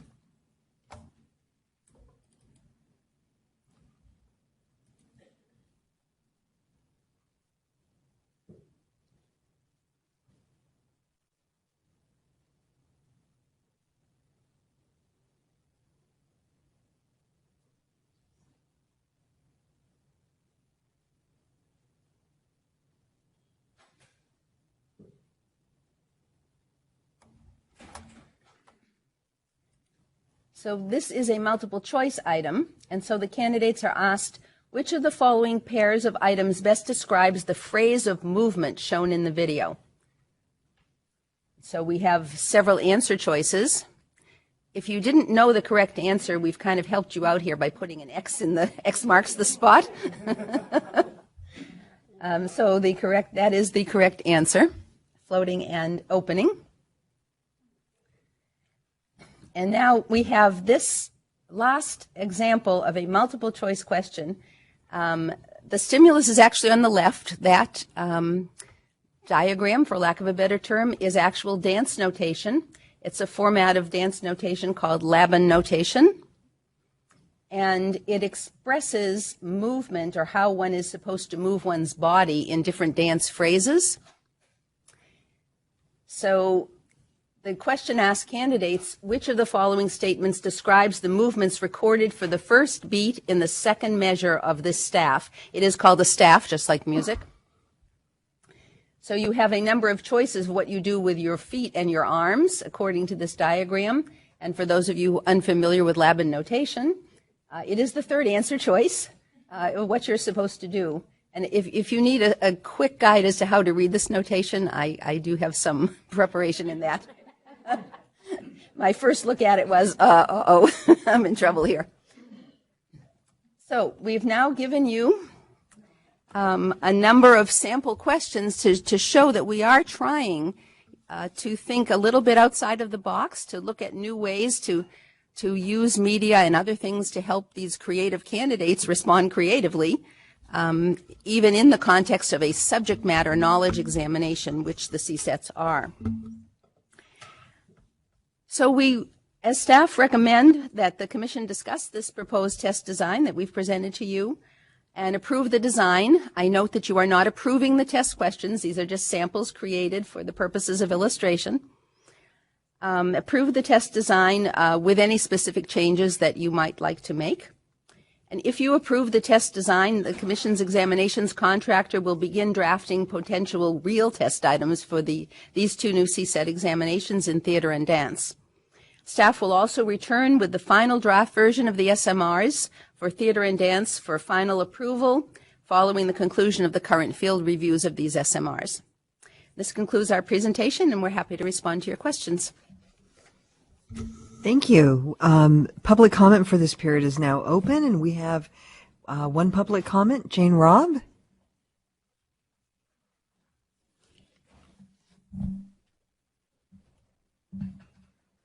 Please state your name and affiliation for the record. Good morning, Jane Robb, California Teachers Association. This is really more, I think, a request or a comment. I noticed on this agenda item that you, in the background, it was referenced that there are advisory panels that are working with the Commission on this. Typically, in the agenda items, the advisory panels are listed, and in this one, it's not. I don't know if it's because there were more than one, but I really want to encourage you to include the advisory panels. First of all, I think it's important to acknowledge the work that educators come and do the work for the Commission. They are unsung heroes in a lot of ways, and it's nice to get that public recognition. And the second thing, I think it builds credibility for the decisions that you make and the recommendations that are made. People like to see, educators like to see that other educators are contributing to the development of the work and the requirements that are going to come their way. And I think it also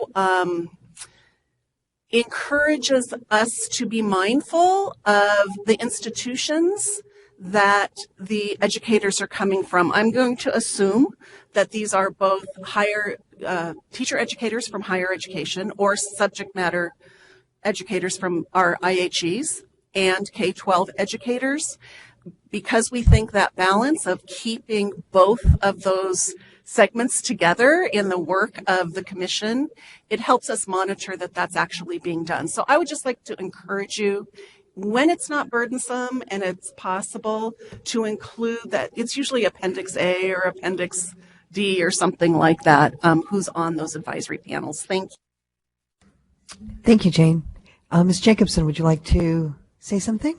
I very much appreciate Jane's comments here.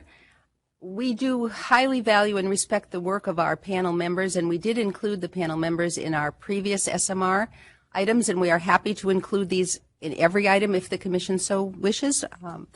In this particular instance, we omitted the names because this particular work was done with our contractor and not with our content expert design team. They gave us the SMRs. We wanted to illustrate what that might look like during the test development effort. And so these materials were not developed with the assistance of the content expert panel, but any and all test items that are developed for consideration for actual inclusion on the test will be done with the content expert panel, and we will make sure that those names appear in our future agenda items. Wonderful. Thank you. Yes, good morning. What a pleasure to get to watch a little bit of dance this morning, not something that we usually do.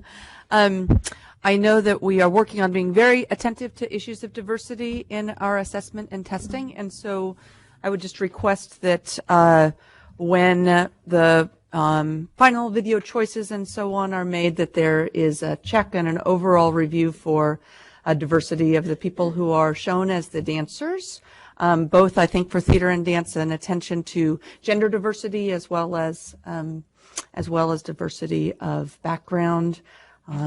Since seeing the images of real people when you're in the middle of a test, we want to make sure that there is that diversity. So I'm just bringing that up as another encouragement. I know these were just particular samples, but just to highlight that as keeping that in mind, since I know that's at the forefront of our mind in all of the assessments that we're doing.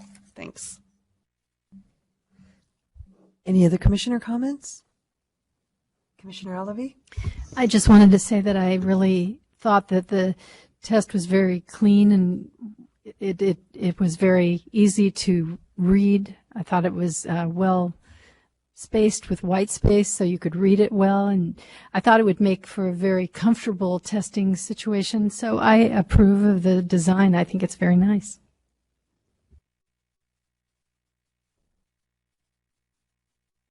Commissioners, this is an information action item.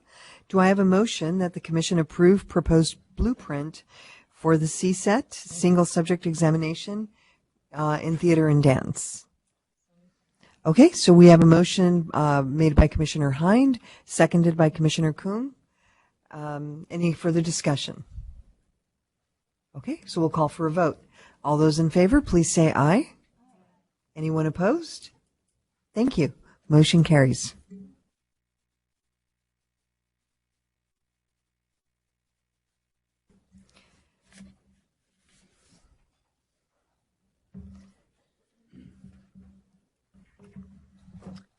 Okay, so this is the 9th and final item of the Educator Preparation Committee. Item 3I, plan to review and update the California standards for the teaching profession. This item is being presented by Karen Sacramento and Kara Mendoza. This is an information item. Ms. Sacramento, will you please begin? Thank you. Good morning, Commissioners. So this item does bring forward the California standards for the teaching profession, the CSTP, to consider for revision. The CSTP have a significant and central role in new teacher support and within the professional teaching practice in California for over 25 years.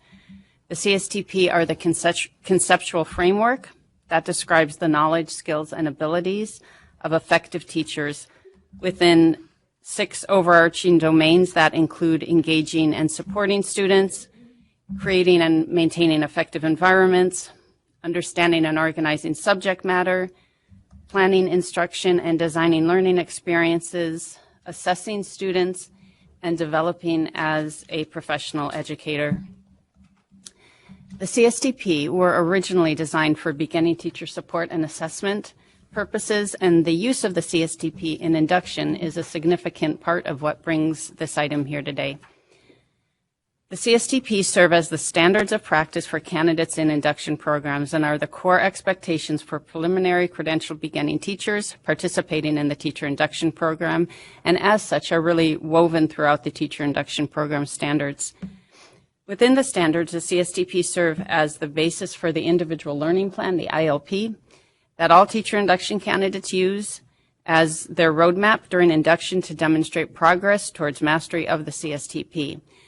And that induction experience really provides robust mentor-based support for induction candidates to develop and grow in their ILP goals within those 6 CSTP domains. But in addition to use in teacher induction, the CSTP are also used widely across the teaching profession to guide the teacher credentialing system. So they serve as the basis for the teacher performance expectations, the TPEs, and then in the development and scoring of the approved teacher performance assessment models for candidates in a variety of preliminary credentials, and also as the basis for a teacher's professional journey throughout their career in education. So these factors support revising and updating the CSTP at this time. The role of the CSTP starting in induction to serve as the structure for the continuum of professional teaching practice over the span of one's teaching career, as well as that the domains of the CSTP serve as the organizing framework at the beginning level of teaching through the TPEs. And the TPEs have been more recently updated to reflect advances in professional knowledge, understanding, instructional practices, such as social emotional learning, culturally relevant pedagogy, inclusion, advances in digital literacy, working in the context of a multi-tiered system of support, among many others in the past 10 years. Since the CSTP have not been updated since 2009, it is timely now that the CSTP, which do serve as the keystone for California's expectations of the teaching workforce, is brought up to date.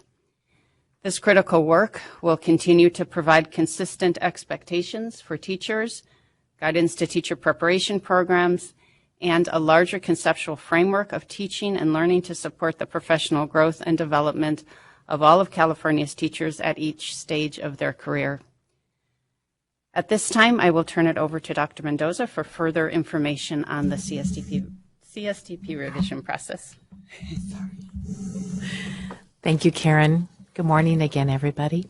So it sounds like we need a work plan. The work to facilitate a working group and a plan needed to update the CSTP will be facilitated by the Professional Services Division beginning in 2020. In January, staff will open an application process seeking approximately 20 interested individuals from members of a CSTP review working group. The application process will require applicants to complete a short online application, submit a resume or vita, and provide brief written responses to some supplemental questions. The TK-12 teachers, induction program coordinators, directors, mentors, administrators, and university faculty will be encouraged to submit applications. In addition, the professional organizations listed beginning on the bottom of page 2 will identify liaisons to join the expert work group. After reviewing applications, the names will be presented to the Commission's Executive Director, who will appoint the qualified applicants. Staff anticipates that the work group will convene 4 to 5 times during the 2020 calendar year. Key documents the group will use to guide the work will be the recently revised teacher performance expectations and the current CSTP themselves. It's not anticipated that the 6 domains of the CSTP will change. Rather, it's expected that the content of each domain will be updated to reflect current knowledge and practice to more closely align with the TPEs. The updated CSTP will undergo a field review to ensure that the CSTP are appropriately descriptive of the knowledge, skills, and abilities of an effective, experienced practitioner. Our next steps will begin to start the work plan, provide updates to the Commission as appropriate, and it is anticipated that the updated CSTP might be brought to the Commission for information and then subsequently for adoption in early 2021. We thank you for your time, and we welcome any questions you might have. Thank you. So we don't have any public comment for this item. Commissioners, do you have any comments or questions? Yes, Commissioner Jackson. Yes, I said this at the last meeting also, but just relationship with the department, collaboration or a liaison to the expert group. That was a question that came up.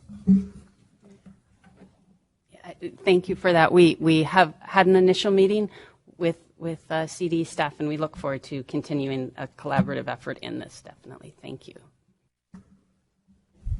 Any other comments, Commissioners? Commissioner Sloan? Thank you. Excited that this is coming forward. There's a couple of things we've talked about over time. The tremendous advantage we would have if we could have a more clear continuum of practice from pre-service through phases of in-service, so that, and I'm not sure if this is possible, but if we could think about writing the CSTPs in ways that allow new teacher candidates to understand where their growth could go, what their expectations are by the time they go into their classroom as a beginning teacher, and how their growth may continue. And that's a little different. We do have a continuum now for the CSTPs that shows that kind of growth, but that would be good to consider that. Second thing I would say is our TPEs pay more attention, but I think our CSTPs need to, and maybe we even need to be thinking even more outside the box with respect to understanding how we give children who don't have the opportunities that others do better opportunities in education. So how do we use the CSTPs to ensure that teachers are engaging in practice that's supporting all students, students with disabilities, students from different socioeconomic backgrounds, multilingual students, particularly also with respect to multilingual students when we are moving towards having more dual language programs in the state that are more pervasive throughout schools, throughout classrooms, paying attention to all of these things. I'm not going to sit here and dictate what should be in the CSTP, only to say that when we choose the panel, I would like us to be really strategic. For instance, LPI, the Learning Policy Institute, came out with a recent report on the California's positive outlier districts. These are the schools that are beating the odds, so to speak, where children in low socioeconomic circumstances are performing better than their peers in other schools. Let's recruit from those contexts to understand what we need in our standards, for instance. Let's be sure that we have teachers and people who are familiar with dual language learning, for instance. So some comments about our recruitment process. Thank you.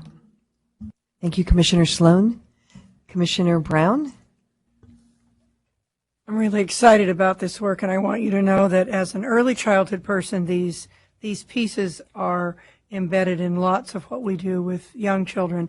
And I just wanted to offer the thought that perhaps this work group might want to consider the community college system, particularly as the child development teaching permit is part of the Commission's work, and the work group that we've been working with is moving in that direction. So I'd just like to volunteer the system on behalf of everyone in the state of California's community colleges. I just volunteered you.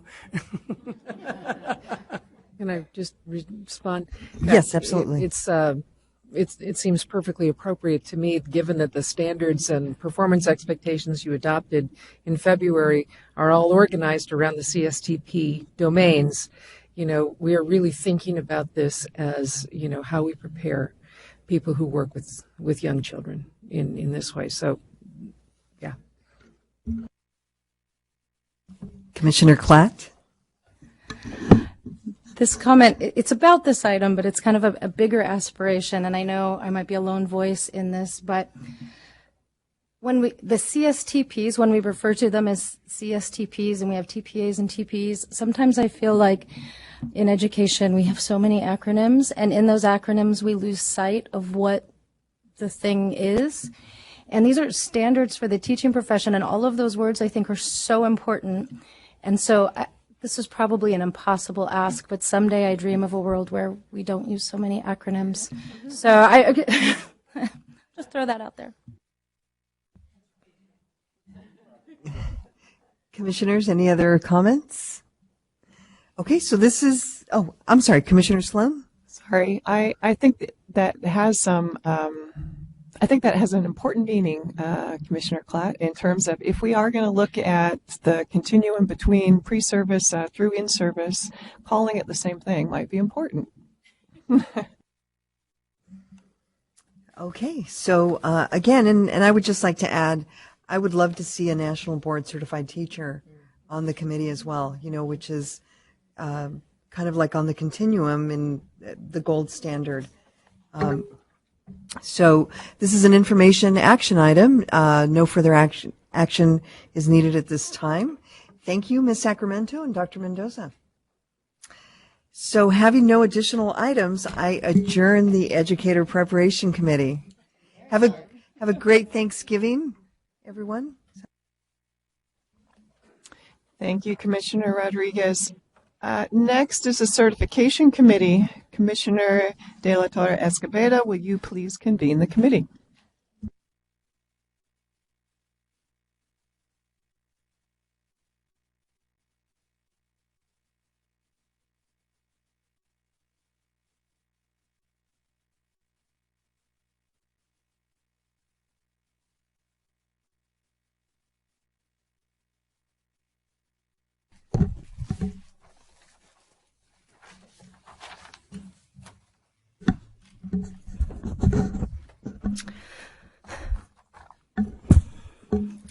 I now convene the November 2019 meeting of the Certification Committee to order. We have two agenda items.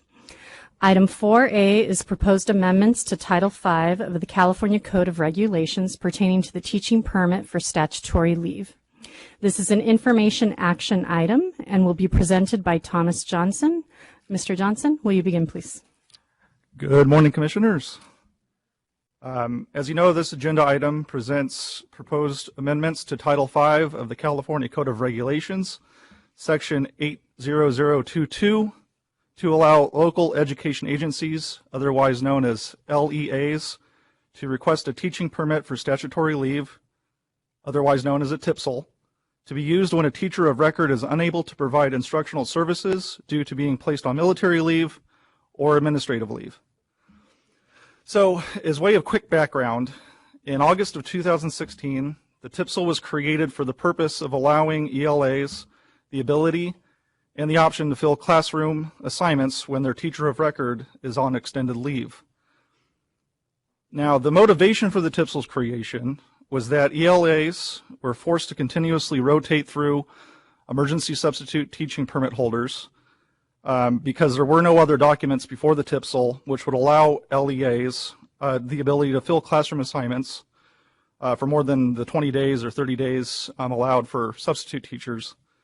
And consequently, the Commission found that this was not a sustainable practice because rotating substitute teachers in this manner does not foster a consistent or stable learning environment for students in the K-12 public school system.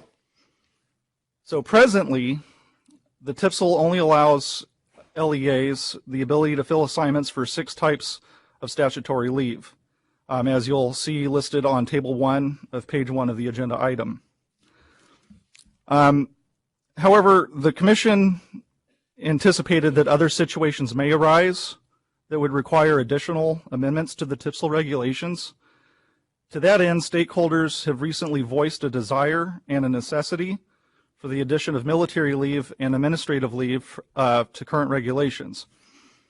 And so, in regard to military leave, federal and state laws currently recognize and enforce military leave procedures and allowances for public employees, of which, of course, public school teachers are, part of that. And so, to that end, the length of time for military leave really depends ultimately on that individual educator.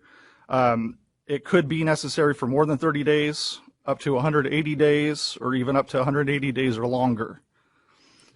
In regards to administrative leave, this is a practice that already exists within LEAs, and the amount of time, again, is really dependent upon the individual educator. Depending on how long it takes for the investigation and evidentiary hearing proceedings take, it could range, the amount of time needed for administrative leave could range between any more than 30 days up to an entire school year. So, military leave and administrative leave are not currently recognized as acceptable forms of statutory leave in regulations.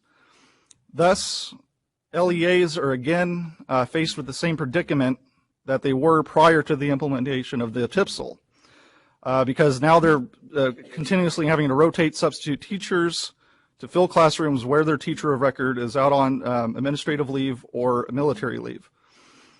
Thus, in conclusion, it appears that the TPSL would be the proper document to cover these situations, because the original intent, as noted earlier, was to provide LEAs the ability and the opportunity to fill classroom assignments instead of having to rotate through substitute teachers, because that doesn't foster a consistent learning environment for students in the K-12 public school system.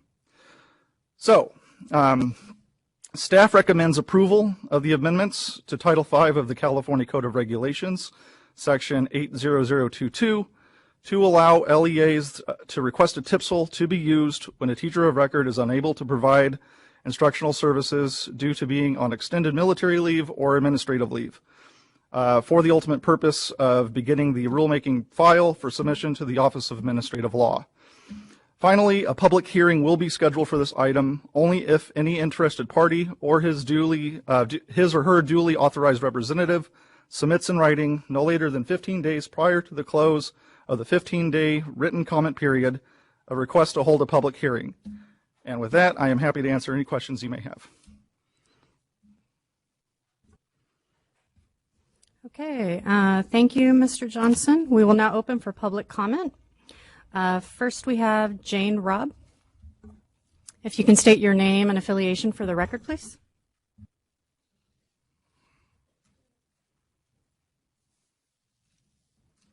Good morning again. Jane Robb, California Teachers Association. CTA is supportive of including military leave to the statutory leave types that are approved under a TPSL.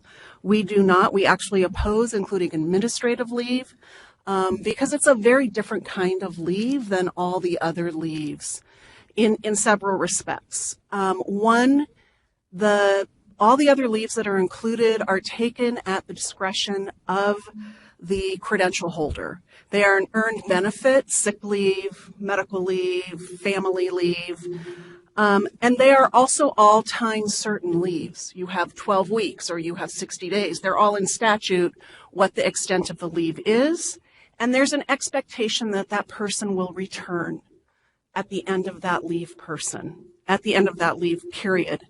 None of those criteria are present in administrative leave. It's a substantively different kind of leave. There's also an additional issue with administrative leave. Mr. Johnson said, and I hope I caught this correctly, that the leave length depends on the individual educator. I would disagree with that. In large part, it depends on the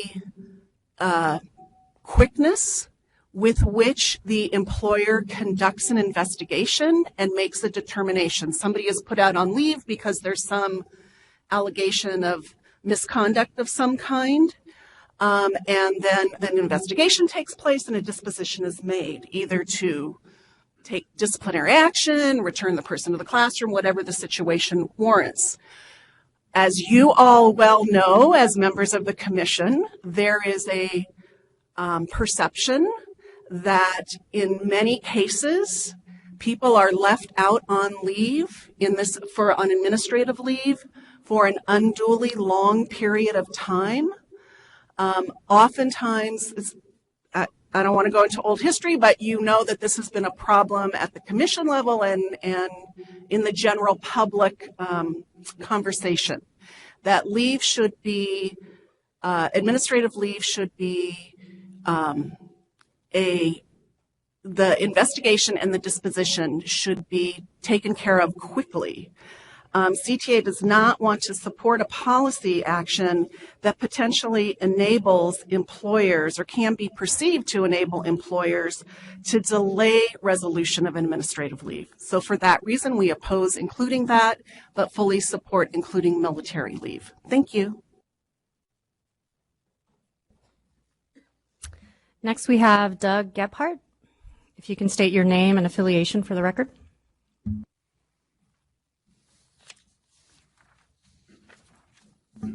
Good morning, Commissioners. My name is Doug Gebhardt. I represent the Association of California School Administrators.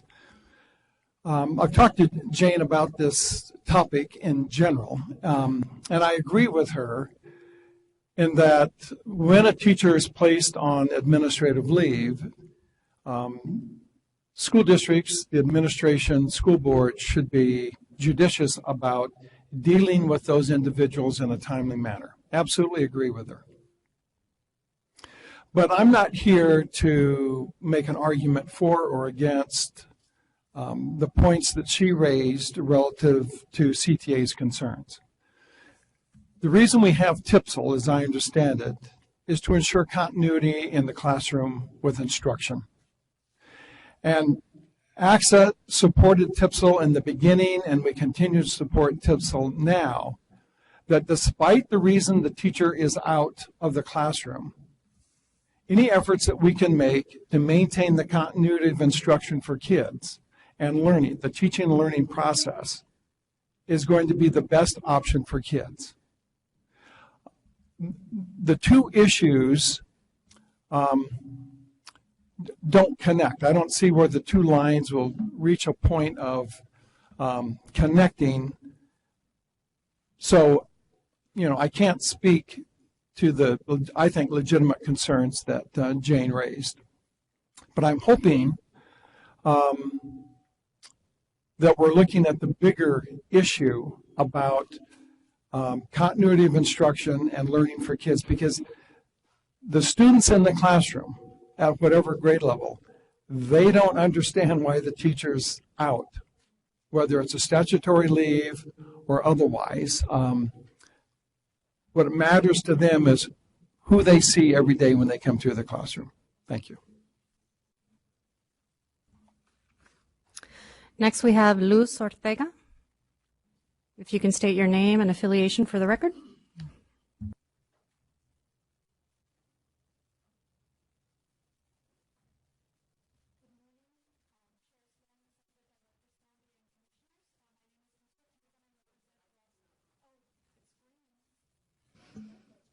There we go again.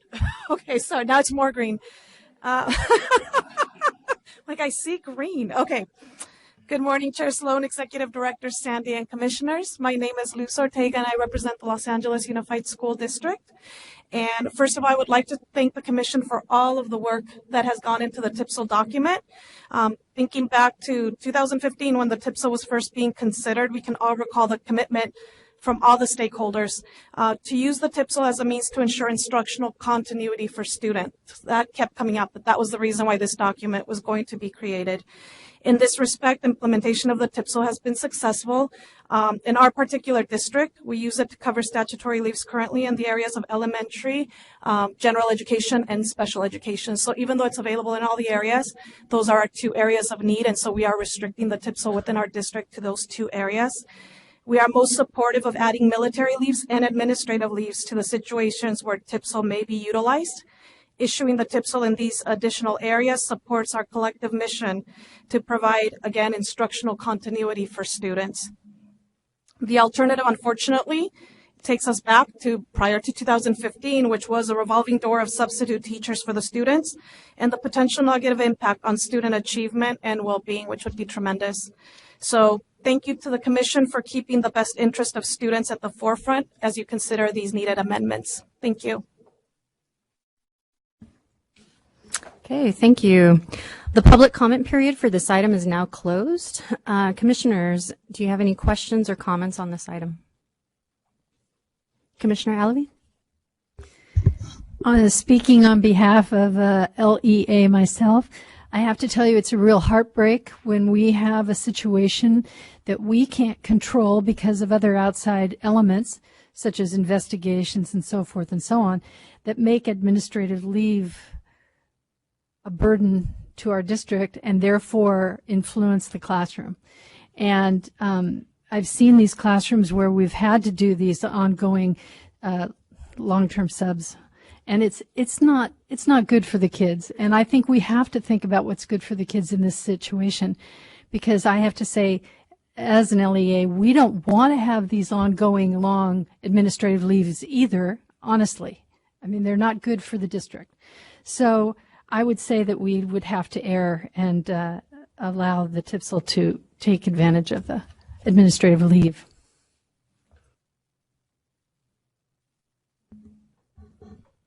Yeah, Commissioner Francois.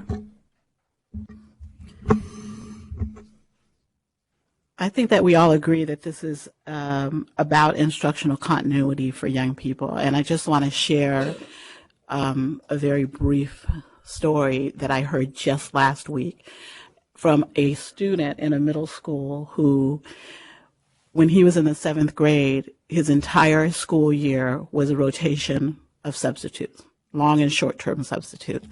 He is now in the 8th grade, in the 9th grade, 10th grade. He's in high school.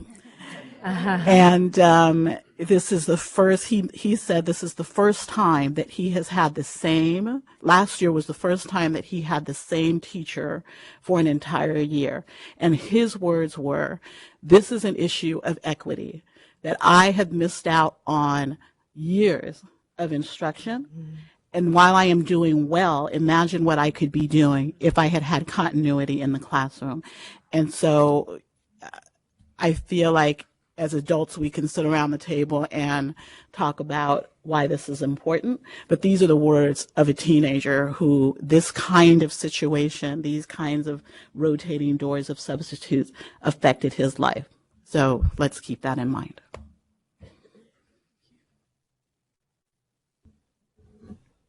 Any others? Yes, Commissioner Klatt.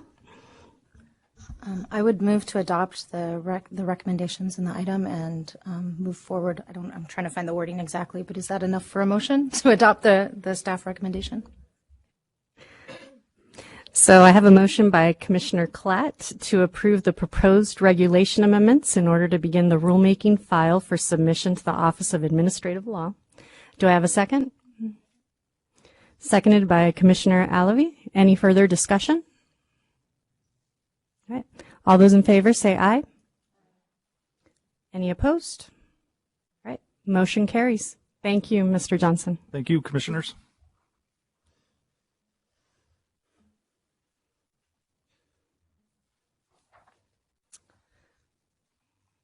Okay, next we have item 4B, proposed additional requirements for the issuance of an Eminence credential. This is an information action item and will be presented by Catherine Wright. Ms. Wright, will you begin, please?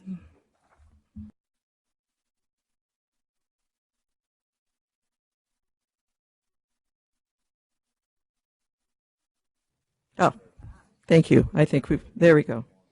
Good morning.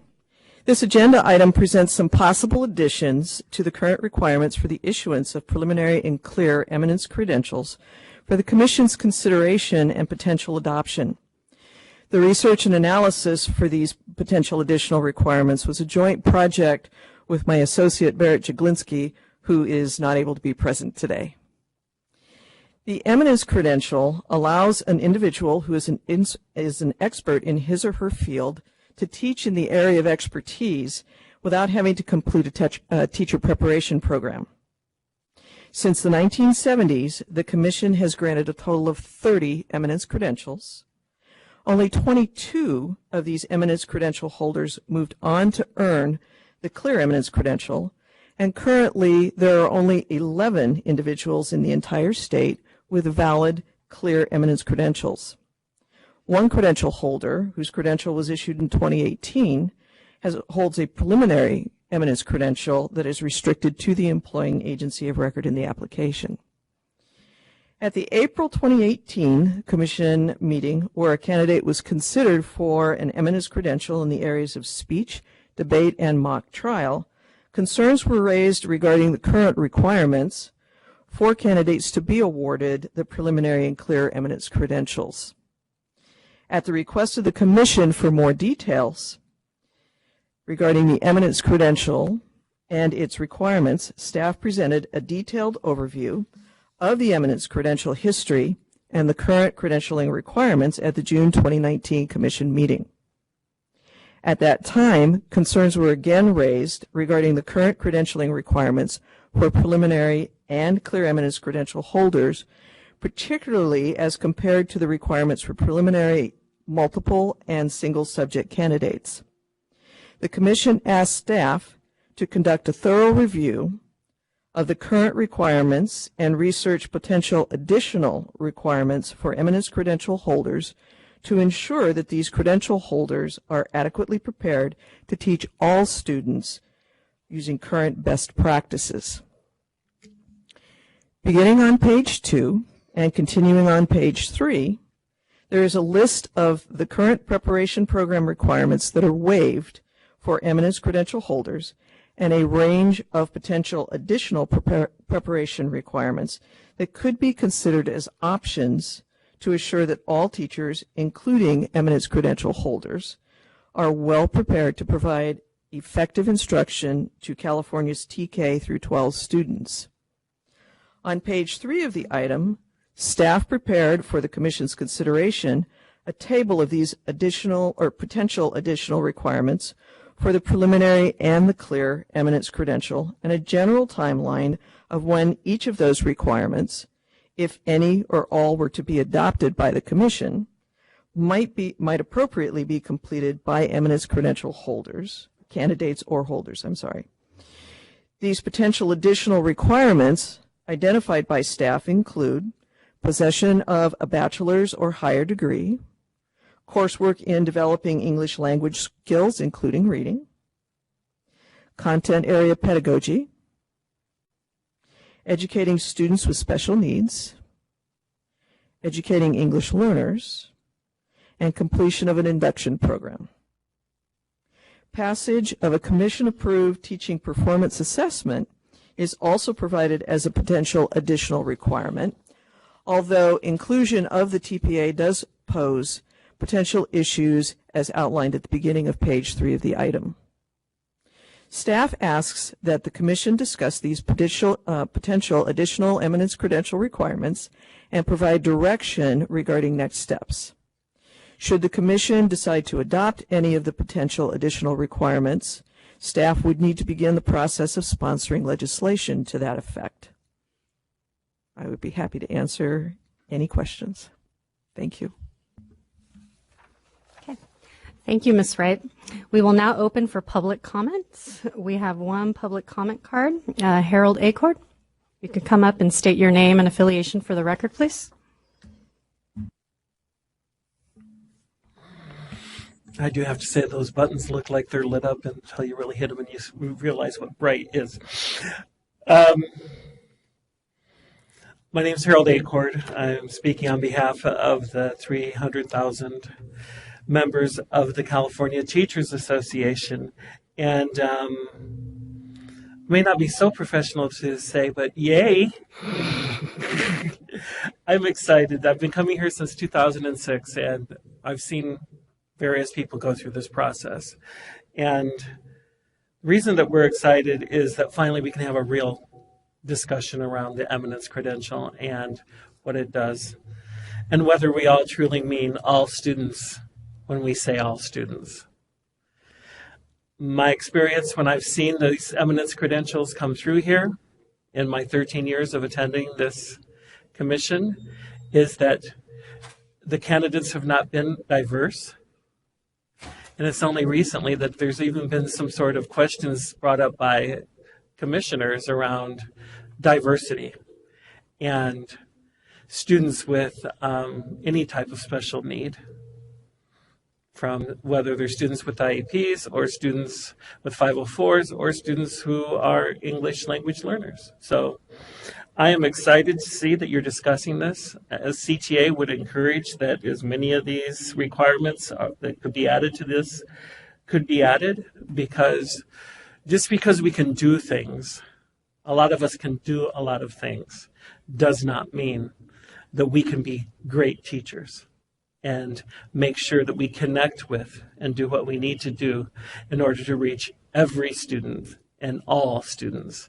So it is the sincere and deep hope of the California Teachers Association that this commission does consider moving forward with these requirements, adding to the requirements, and making a change, because if we mean all students, that even means the 11 people that are out there right now, that we have students. And I would remind you of some of the comments that when some of the commissioners were asking questions of the last candidate, they were saying, well, those students, they won't be in that class.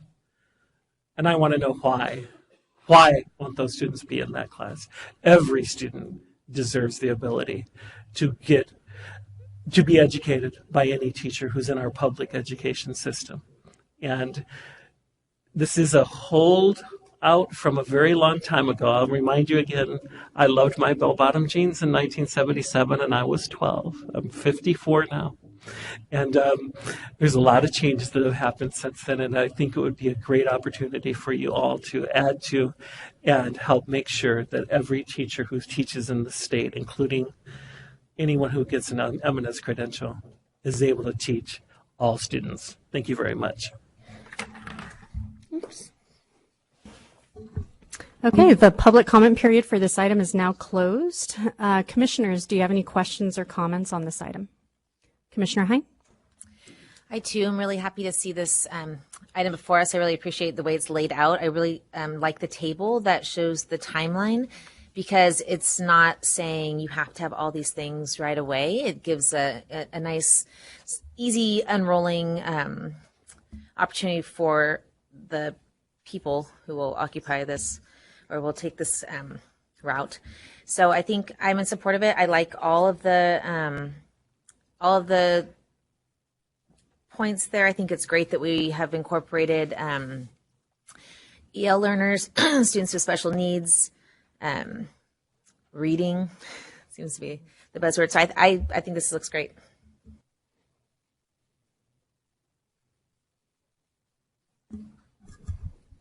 Yes, go ahead, Commissioner Clapp. I agree, I think, with the sentiment that I've heard so far. My one question, though, is about the TPA and how that would work. Do we know, like, if this were to go forward, is there even something available out there to candidates to take the TPA outside of a preparation program? Like, what? That's the only part that I'm a little bit, I have questions about. We have Amy coming to the table. Well, but do you have to be in a program? All right, Ms. Rising. To repeat your question, so you would like to know how a candidate working towards an Eminence credential can engage in the TPA. All right, so there are a couple of requirements that would have to be worked out. So the candidate would have to be affiliated with a program, an institution of higher ed, a county office program or an LEA program, because they have to be in a placement where they're supported by a supervising teacher and faculty of some kind. So that would have to be, they can't engage in it by themselves without the support of the institution. Go ahead. So is it do we know of any programs that would be willing to do that with a candidate that wasn't enrolled in their preparation program? So I guess I'm trying to. Well, that programs would need to decide if they would take on a candidate and how they would do that. So we leave it up to programs to create that relationship, we call it, because different programs think about enrollment in very many different ways. So we've said, listen, there has to be an established relationship with the candidate, because faculty and or supervising teachers need to be able to spend time with, support, and engage with, in this case, an Eminence credential pursuer around doing the TPA. We wouldn't want them, doing it by themselves. I guess I understand that. I guess what I'm wondering is if we include that as one of the requirements, but no one is willing to do that because there might not be anyone willing to do that, have we essentially eliminated the Eminence credential and without intending to? So I guess that's.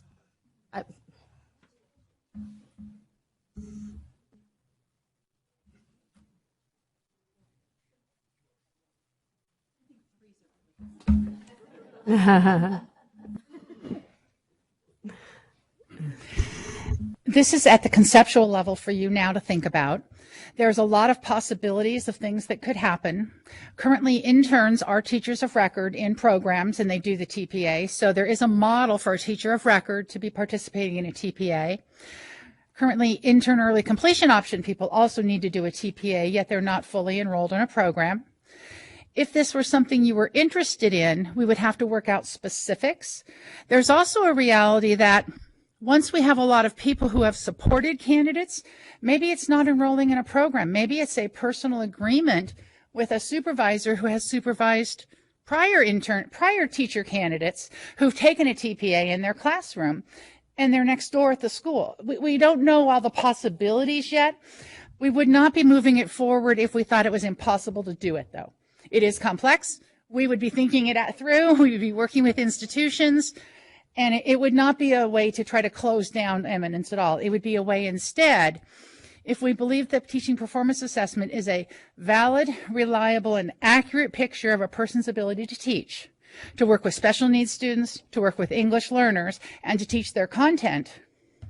It seemed like a really appropriate option that if an Eminence credential holder could pass this, whoa, we know then they're ready. So that's why we put it in front of you as an option.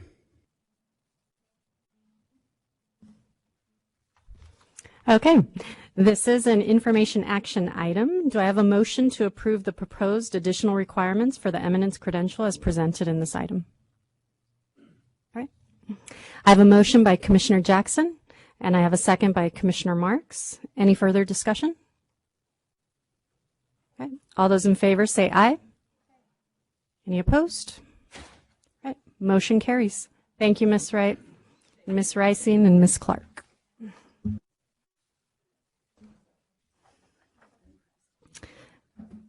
Having no additional items today, I adjourn the certification committee.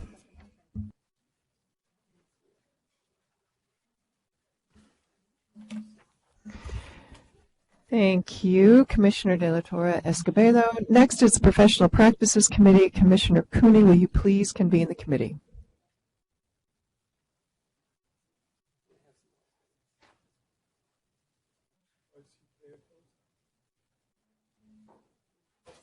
Good morning.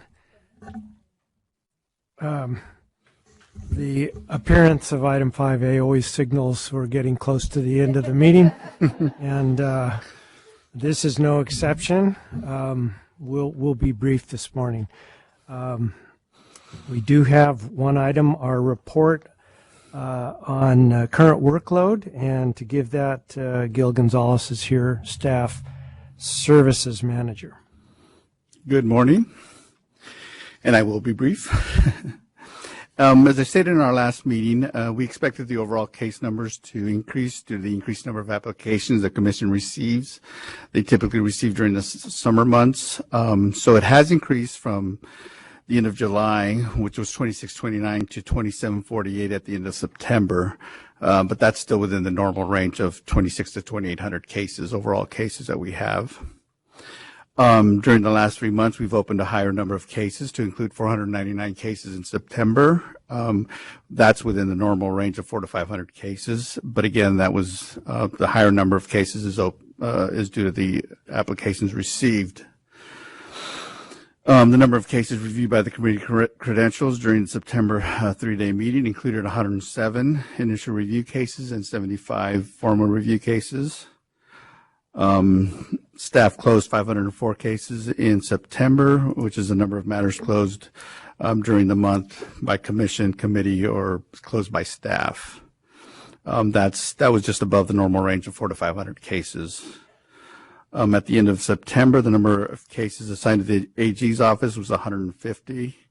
And again, the AG cases refer to cases in which an educator requests an administrative hearing to challenge a recommendation by the committee. All in all, just fairly consistent numbers, but I'd be happy to answer any questions. We have no public comment cards. Want to make sure that no one has any public comment. Not seeing any, we'll turn to commissioners. Let me ask one question. In the spirit of making sure all of our commissioners understand the disciplinary process, could you explain the difference between a case on initial review versus formal review? The initial review begins the process. Once we send a letter of inquiry, that's the first time the committee gets to review the information in the case. Anything that's submitted by the respondent and anything we gather is put into a CIR, and that case is reviewed by the committee. At that time, they can either close the case or they can move it forward for a secondary review, which is a formal review. During that time period, the respondent gets to request a hearing, or an appearance before the committee to answer any questions, or they can do a secondary submittal of documentation regarding their case. And again, the committee at that point can make a recommendation as to an adverse action or close the case at either time period. The individual can accept the adverse action if there's one, or request an administrative hearing. So as a specific example, for the month of September of this year, there were 107 cases on initial review. Correct. And 75 formal review cases. Right. Those numbers don't relate to the same cases, though they're a month Correct. apart or a meeting apart. Right. So the 107 are from our current cases, and the 75 were from previous committee meeting. So in overall, they do the math, 183 cases that they're reviewing at one time. Okay. Other questions from any commissioners? Thank you, Mr. Gonzalez. Sure. We have always appreciate the explanation that you put forth in the beginning of the workload report, because that does explain the entries in a little more detail. Mr. Gonzalez mentioned the committee. This is basically their work that is being reported on. And I am hopeful that our heightened awareness of the committee's workload will give more of our commissioners the incentive to spend part of a day with the committee. And I know the understanding that is gained from that shared time will be very useful in all of our processing in the future. Any comments or questions before we close? Commissioner Hartwig. I'd just like to echo the thanks for the extraordinary load that the committee carries every single month. Great appreciation for that, as well as I just want to repeat the appreciation I've said before for our very, very hardworking staff that make sure that everything is moving forward before the committee and before us. We know that this is that the load that you carry is very, very heavy and is essential for the protection of children and credential holders. And we appreciate your doing that day in and day out. Thank you, Commissioner Hartwig. Well said. Anything further? All right, then I will adjourn the Professional Practices Committee. Thank you. Thank you, Commissioner Cooney. Next is the Legislative Committee. Commissioner Hind, will you please convene the committee? Sure will. I now convene the November 2019 meeting of the Legislative Committee. The committee has one item before it today, and before we begin, Executive Director Sandy is going to introduce Sasha. Good morning, Commissioners. Since we last met, the Commission was lucky enough to hire Sasha Horowitz. He's our new Government Relations and Public Affairs Manager.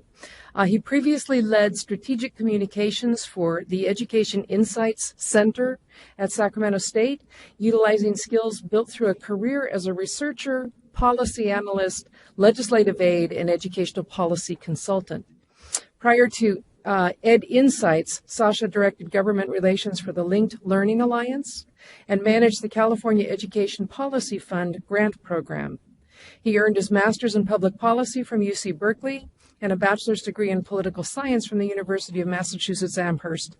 So please join me in welcoming Sasha Horowitz for his maiden voyage at the Commission. Go gentle. Thank you. Thank you, Commissioner Hind. Good morning, Sasha Horowitz, Government Relations and Public Affairs Manager. As Executive Director Sandy said, I'm a new addition to the CTC staff, and I'm excited to work with all of you. First, I'd like to orient you to our place in the legislative calendar. We're now in the interim period between the first and second year of the two-year legislative cycle. Most bills passed in 2019 will take effect on January 1st. This includes the minor technical policy change bill and the assignment monitoring bill that the Commission sponsored earlier this year. The legislature reconvenes on January 6th to begin the second half of the two-year legislative cycle. Bills that do not make sufficient progress in the first year can come back to life in the second year, but they have significantly tighter timelines. These we refer to as two-year bills. January 31st is the last day for these two-year bills to get out of their house of origin, or else they're considered dead for the remainder of the legislative cycle. To stay alive, the bills would need to move from the Assembly to the Senate or vice versa. Today, we're focusing on the 2020 legislative year. By February 21st, the legislature will introduce any new bills they plan to move forward in 2020. Staff has a few proposals we would like the Commission to consider sponsoring this legislative session. The proposals presented today will have to find authors and be introduced before February 21st. So the first proposal before you is subject matter competence, coursework, and mix and match options. This concept would give teaching credential candidates additional options for demonstrating that they meet the subject matter competency requirement for the credential they are seeking. Under current law, teacher candidates have two options. They can either pass the applicable CSETs before starting a teacher preparation program or complete a subject matter program. To provide more flexibility for candidates while maintaining high standards, staff proposes allowing candidates to meet the requirements through undergraduate or graduate coursework that is shown to be equivalent to one or more CSETs. The Commission-approved teacher preparation program would be responsible, working with the Arts and Sciences faculty as needed, to review and affirm the candidate has completed the coursework that addresses the domains of the subject matter requirements. In addition to the coursework option, the Commission proposes allowing candidates to meet the applicable subject matter requirements through a combination of coursework, passage of the appropriate CSETs, and/or completion of all or a portion of a subject matter preparation program. This mix and match option would provide greater flexibility than current law, which only allows a candidate to meet the subject matter requirements by passing a full CSET sequence or taking a subject matter preparation program. The mix and match reflects prior Commission direction to provide additional options for candidates to meet the subject matter requirement that would provide equitable opportunities and likely help address teacher shortages. Thank you, and I'd like to pause here and ask for Commission direction before moving on to the next item. Okay. Commissioners, he's open for direction. I don't know. Do we need a motion right now, or we just need Comment that I'm very glad to see this. This will provide more, as you said, flexibility for people to demonstrate subject matter competence who may not be doing so effectively in a test-based manner. And we also know that it can be difficult to do an entire subject matter preparation program.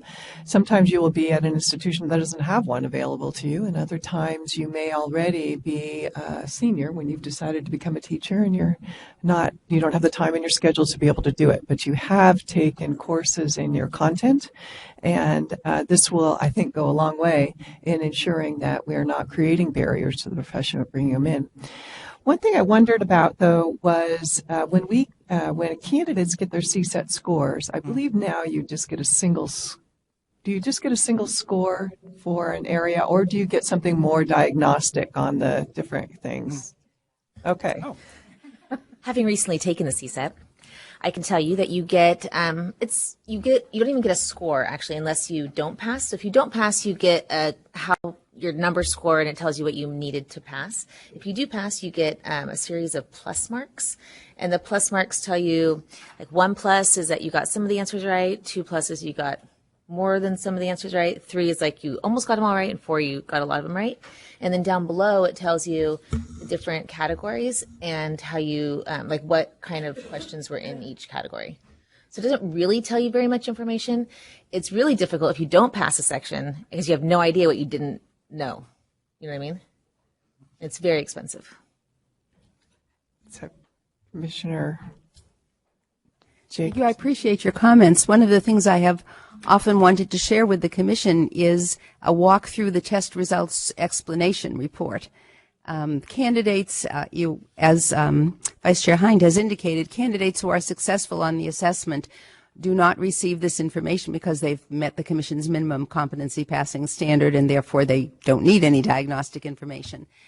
On the score report, there is an intent to give candidates feedback by domain that are in each of the subtests by subtest. And also, as Vice Chair Hind has indicated, there are plus signs, and the plus signs indicate the relative areas of strength, and the lack thereof is an indication of the relative areas of weakness. This is as much diagnostic information as we can give without giving away specific test questions and other things. It's meant to help candidates focus their study time more efficiently. So if you've gotten a lot of pluses in a certain domain, you're not going to spend necessarily a lot of restudy time on that domain, but you're going to focus on the ones where you had fewer pluses or whatever. There is always this tension between wanting to be helpful to students or to candidates and give them as much information as we can to be successful, and the fact that this is a test secure sort of environment where we can't necessarily go as far as a classroom teacher might in giving feedback.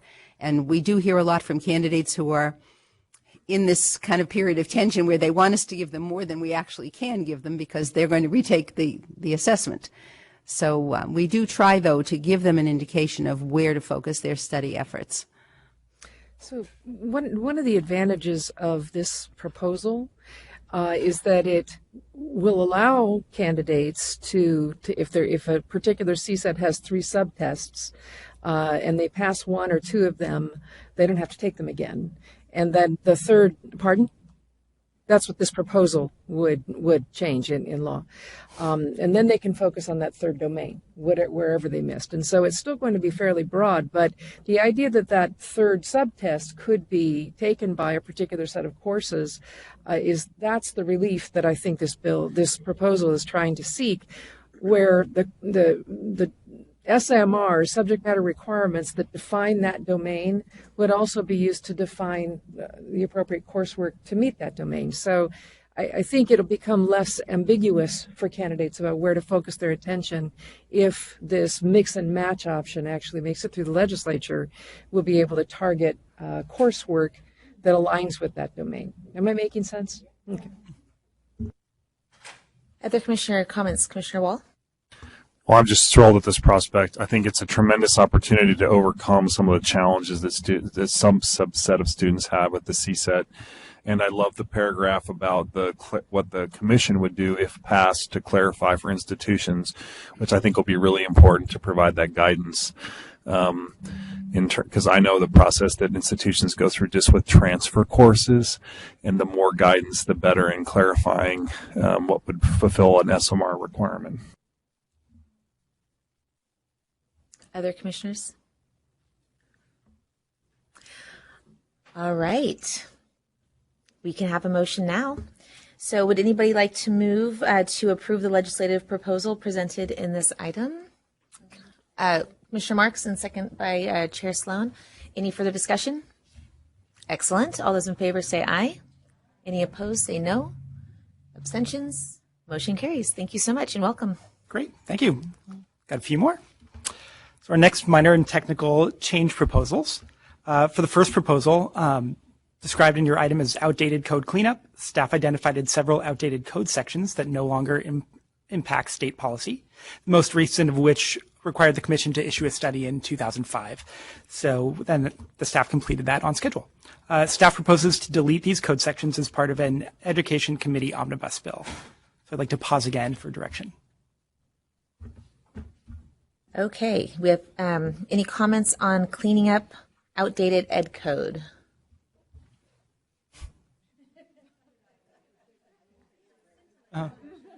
A comment, Commissioner Olivey? No, I'm going to move for cleaning up outdated ed code. All right, we have a motion to clean it up. Do we have a second?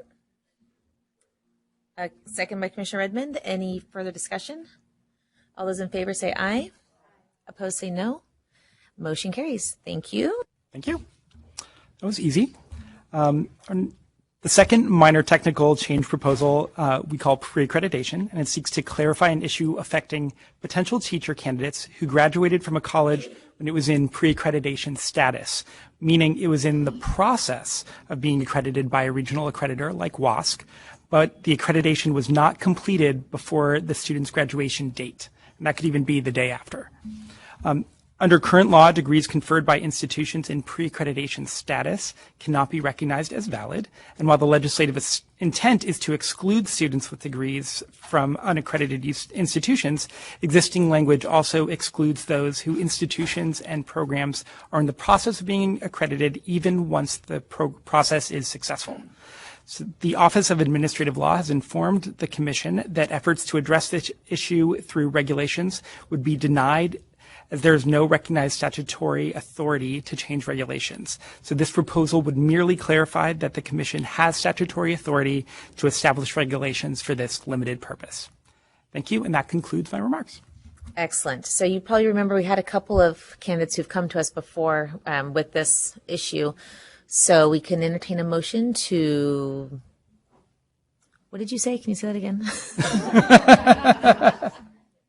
I believe it would be a motion to continue with the recommendation and find an author for the statutory language. Excellent. So moved by Commissioner Rodriguez. Second? Commissioner Kung. Any further discussion? All those in favor, please say aye. Any opposed, say no. Excellent. Motion carries. Thank you so much. Thank you very much. Oops, I didn't say that. The committee is now adjourned.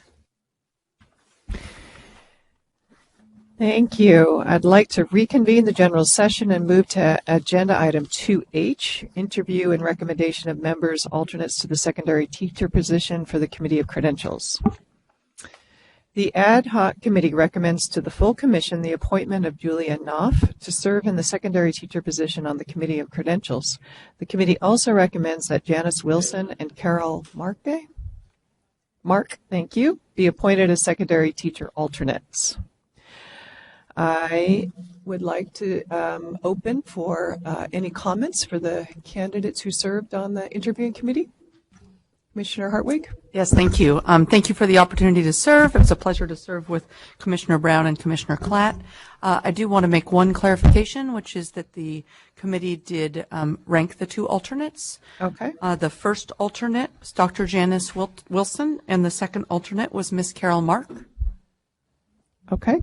I wanted to share with the broader commission that we were quite impressed with our three candidates who all showed a lot of energy and dedication to working on this very important committee work. The interviews involve both general questions and also scenarios that the candidates need to respond to on the spot, so it's pretty challenging for them. We were unanimous in our selection of Ms. Knopf as our top candidate. We were impressed both with the extensive experience that she has working with sensitive employee matters that we think will be useful for her work on this committee, as well as with the way that she handled the interview and analyzed the scenarios that we provided. So we want to, again, say the thanks that we said before to all three candidates for their willingness to put themselves forward to take on this major work. Great. Thank you very much. Do I have a motion to accept the recommendations of the ad hoc committee, including a ranking of alternates as number 1, Janice Wilson, and number 2, Carl Mark? So move, Commissioner Rodriguez, a seconded by Commissioner Escobedo de la Torre Escobedo, sorry. Any further discussion? All those in favor say aye. Opposed? Motion carries. My apologies. Next is agenda item 2I, report of closed session items. Vice Chair Hind, would you please read the items? Thank you. Staff briefed the Commission on the cases of Kathy Little, Simone Kovatz, and Deborah Souther versus the Commission on Teacher Credentialing. Committee of Credentials of the Commission on Teacher Credentialing, DOE 1 through DOE 20. Brandon Blevins versus CTC, Emily Ishmael versus CTC, and the matter of an appeal before the State Personnel Board, and no reportable action was taken. The Commission denied the following petitions for reinstatement: John Wynn, Jermaine Calhoun, Thomas Luker, Michael Smith. The Commission reviewed the transcripts in the matter of Matif Harmicus. A decision and order will be prepared for the Commission's adoption. The Commission ordered a 30-day delay for preparation of the decision and order. Commissioners Cooney and Sloan recused themselves from this item. The Commission adopted the proposed decision in the matter of Harry Kirshner. The Commission discussed the following consent calendar items and accepted the recommendation of the Committee of Credentials: Alfred Gregg, Bradley Johnson, Lauren Morris. The Commission discussed the following consent calendar items and remanded the matters back to the Committee of Credentials: Matthew Fisher, Paul Gatmeyer. Thank you. Now we move to item 2J, new business. The bi-monthly agenda is presented for information. Are there any audience presentations? Seeing none. I now move to item 2K, which is the nominations and elections for chair and vice chair for the Commission on Teacher Credentialing for 2020. Mary Sandy. Commissioners, Section 301 of the Commission Policy Manual allows for nominations for the chair and vice chair to be made orally in open session at the last meeting of the calendar year of the Commission. Are there any nominations for the position of chair? Commissioner Rodriguez. Commissioner Sloan? Any other nominations for the position of chair? Are there nominations for the position of vice chair? Commissioner Brett. I'd like to nominate current Vice Chair Alicia Hind. Any further nominations for the position of vice chair? Seeing none, I will now close the nominations. Before we open the election, I'd like to ask each nominee for chair, well, Tina Sloan, to see if you'd like to make a statement. Thank you for giving me the opportunity to serve you one more term, one more year as chair. And I am actually very excited about what we're going to do this next year. So thank you very much. I'll now open the election for the chair of the commission. Section 301 of the policy manual mandates that the chair and vice chair shall be selected by roll call voice vote. However, in the past, we have done that by acclamation. Is there a motion to suspend the policy manual and vote to elect Commissioner Sloan as the chair of the commission by acclamation? Moved by Commissioner Jackson, seconded by Commissioner Cooney. All of those in favor, please say aye. Any opposed? It's done. So, congratulations, Madam Chair. I would now like to present Commissioner Hind as the nominee for the vice chair. Would you like to make a statement? Sure. Also, thank you so much for the opportunity to finish out my final year as a commissioner on the CTC as vice chair. It has been really wonderful serving as your vice chair right now, and I look forward to another year working with Chair Sloan. She's amazing to work with, but also with the whole commission. So thank you so much. I will now open the election for vice chair. Is there a motion to suspend the policy manual to vote to elect Commissioner Hind as the vice chair by acclamation? Moved by Commissioner Klatt. Is there a second by Commissioner Olivey?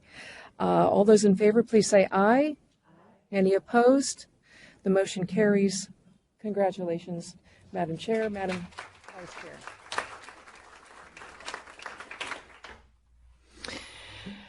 Thank you. And before I adjourn our November 2019 meeting in the season of gratitude, I want to say thank you, commissioners, for serving on this in this important post. It is work, it is travel, it is commitment, and I thank you for your service. Thank you, commission staff.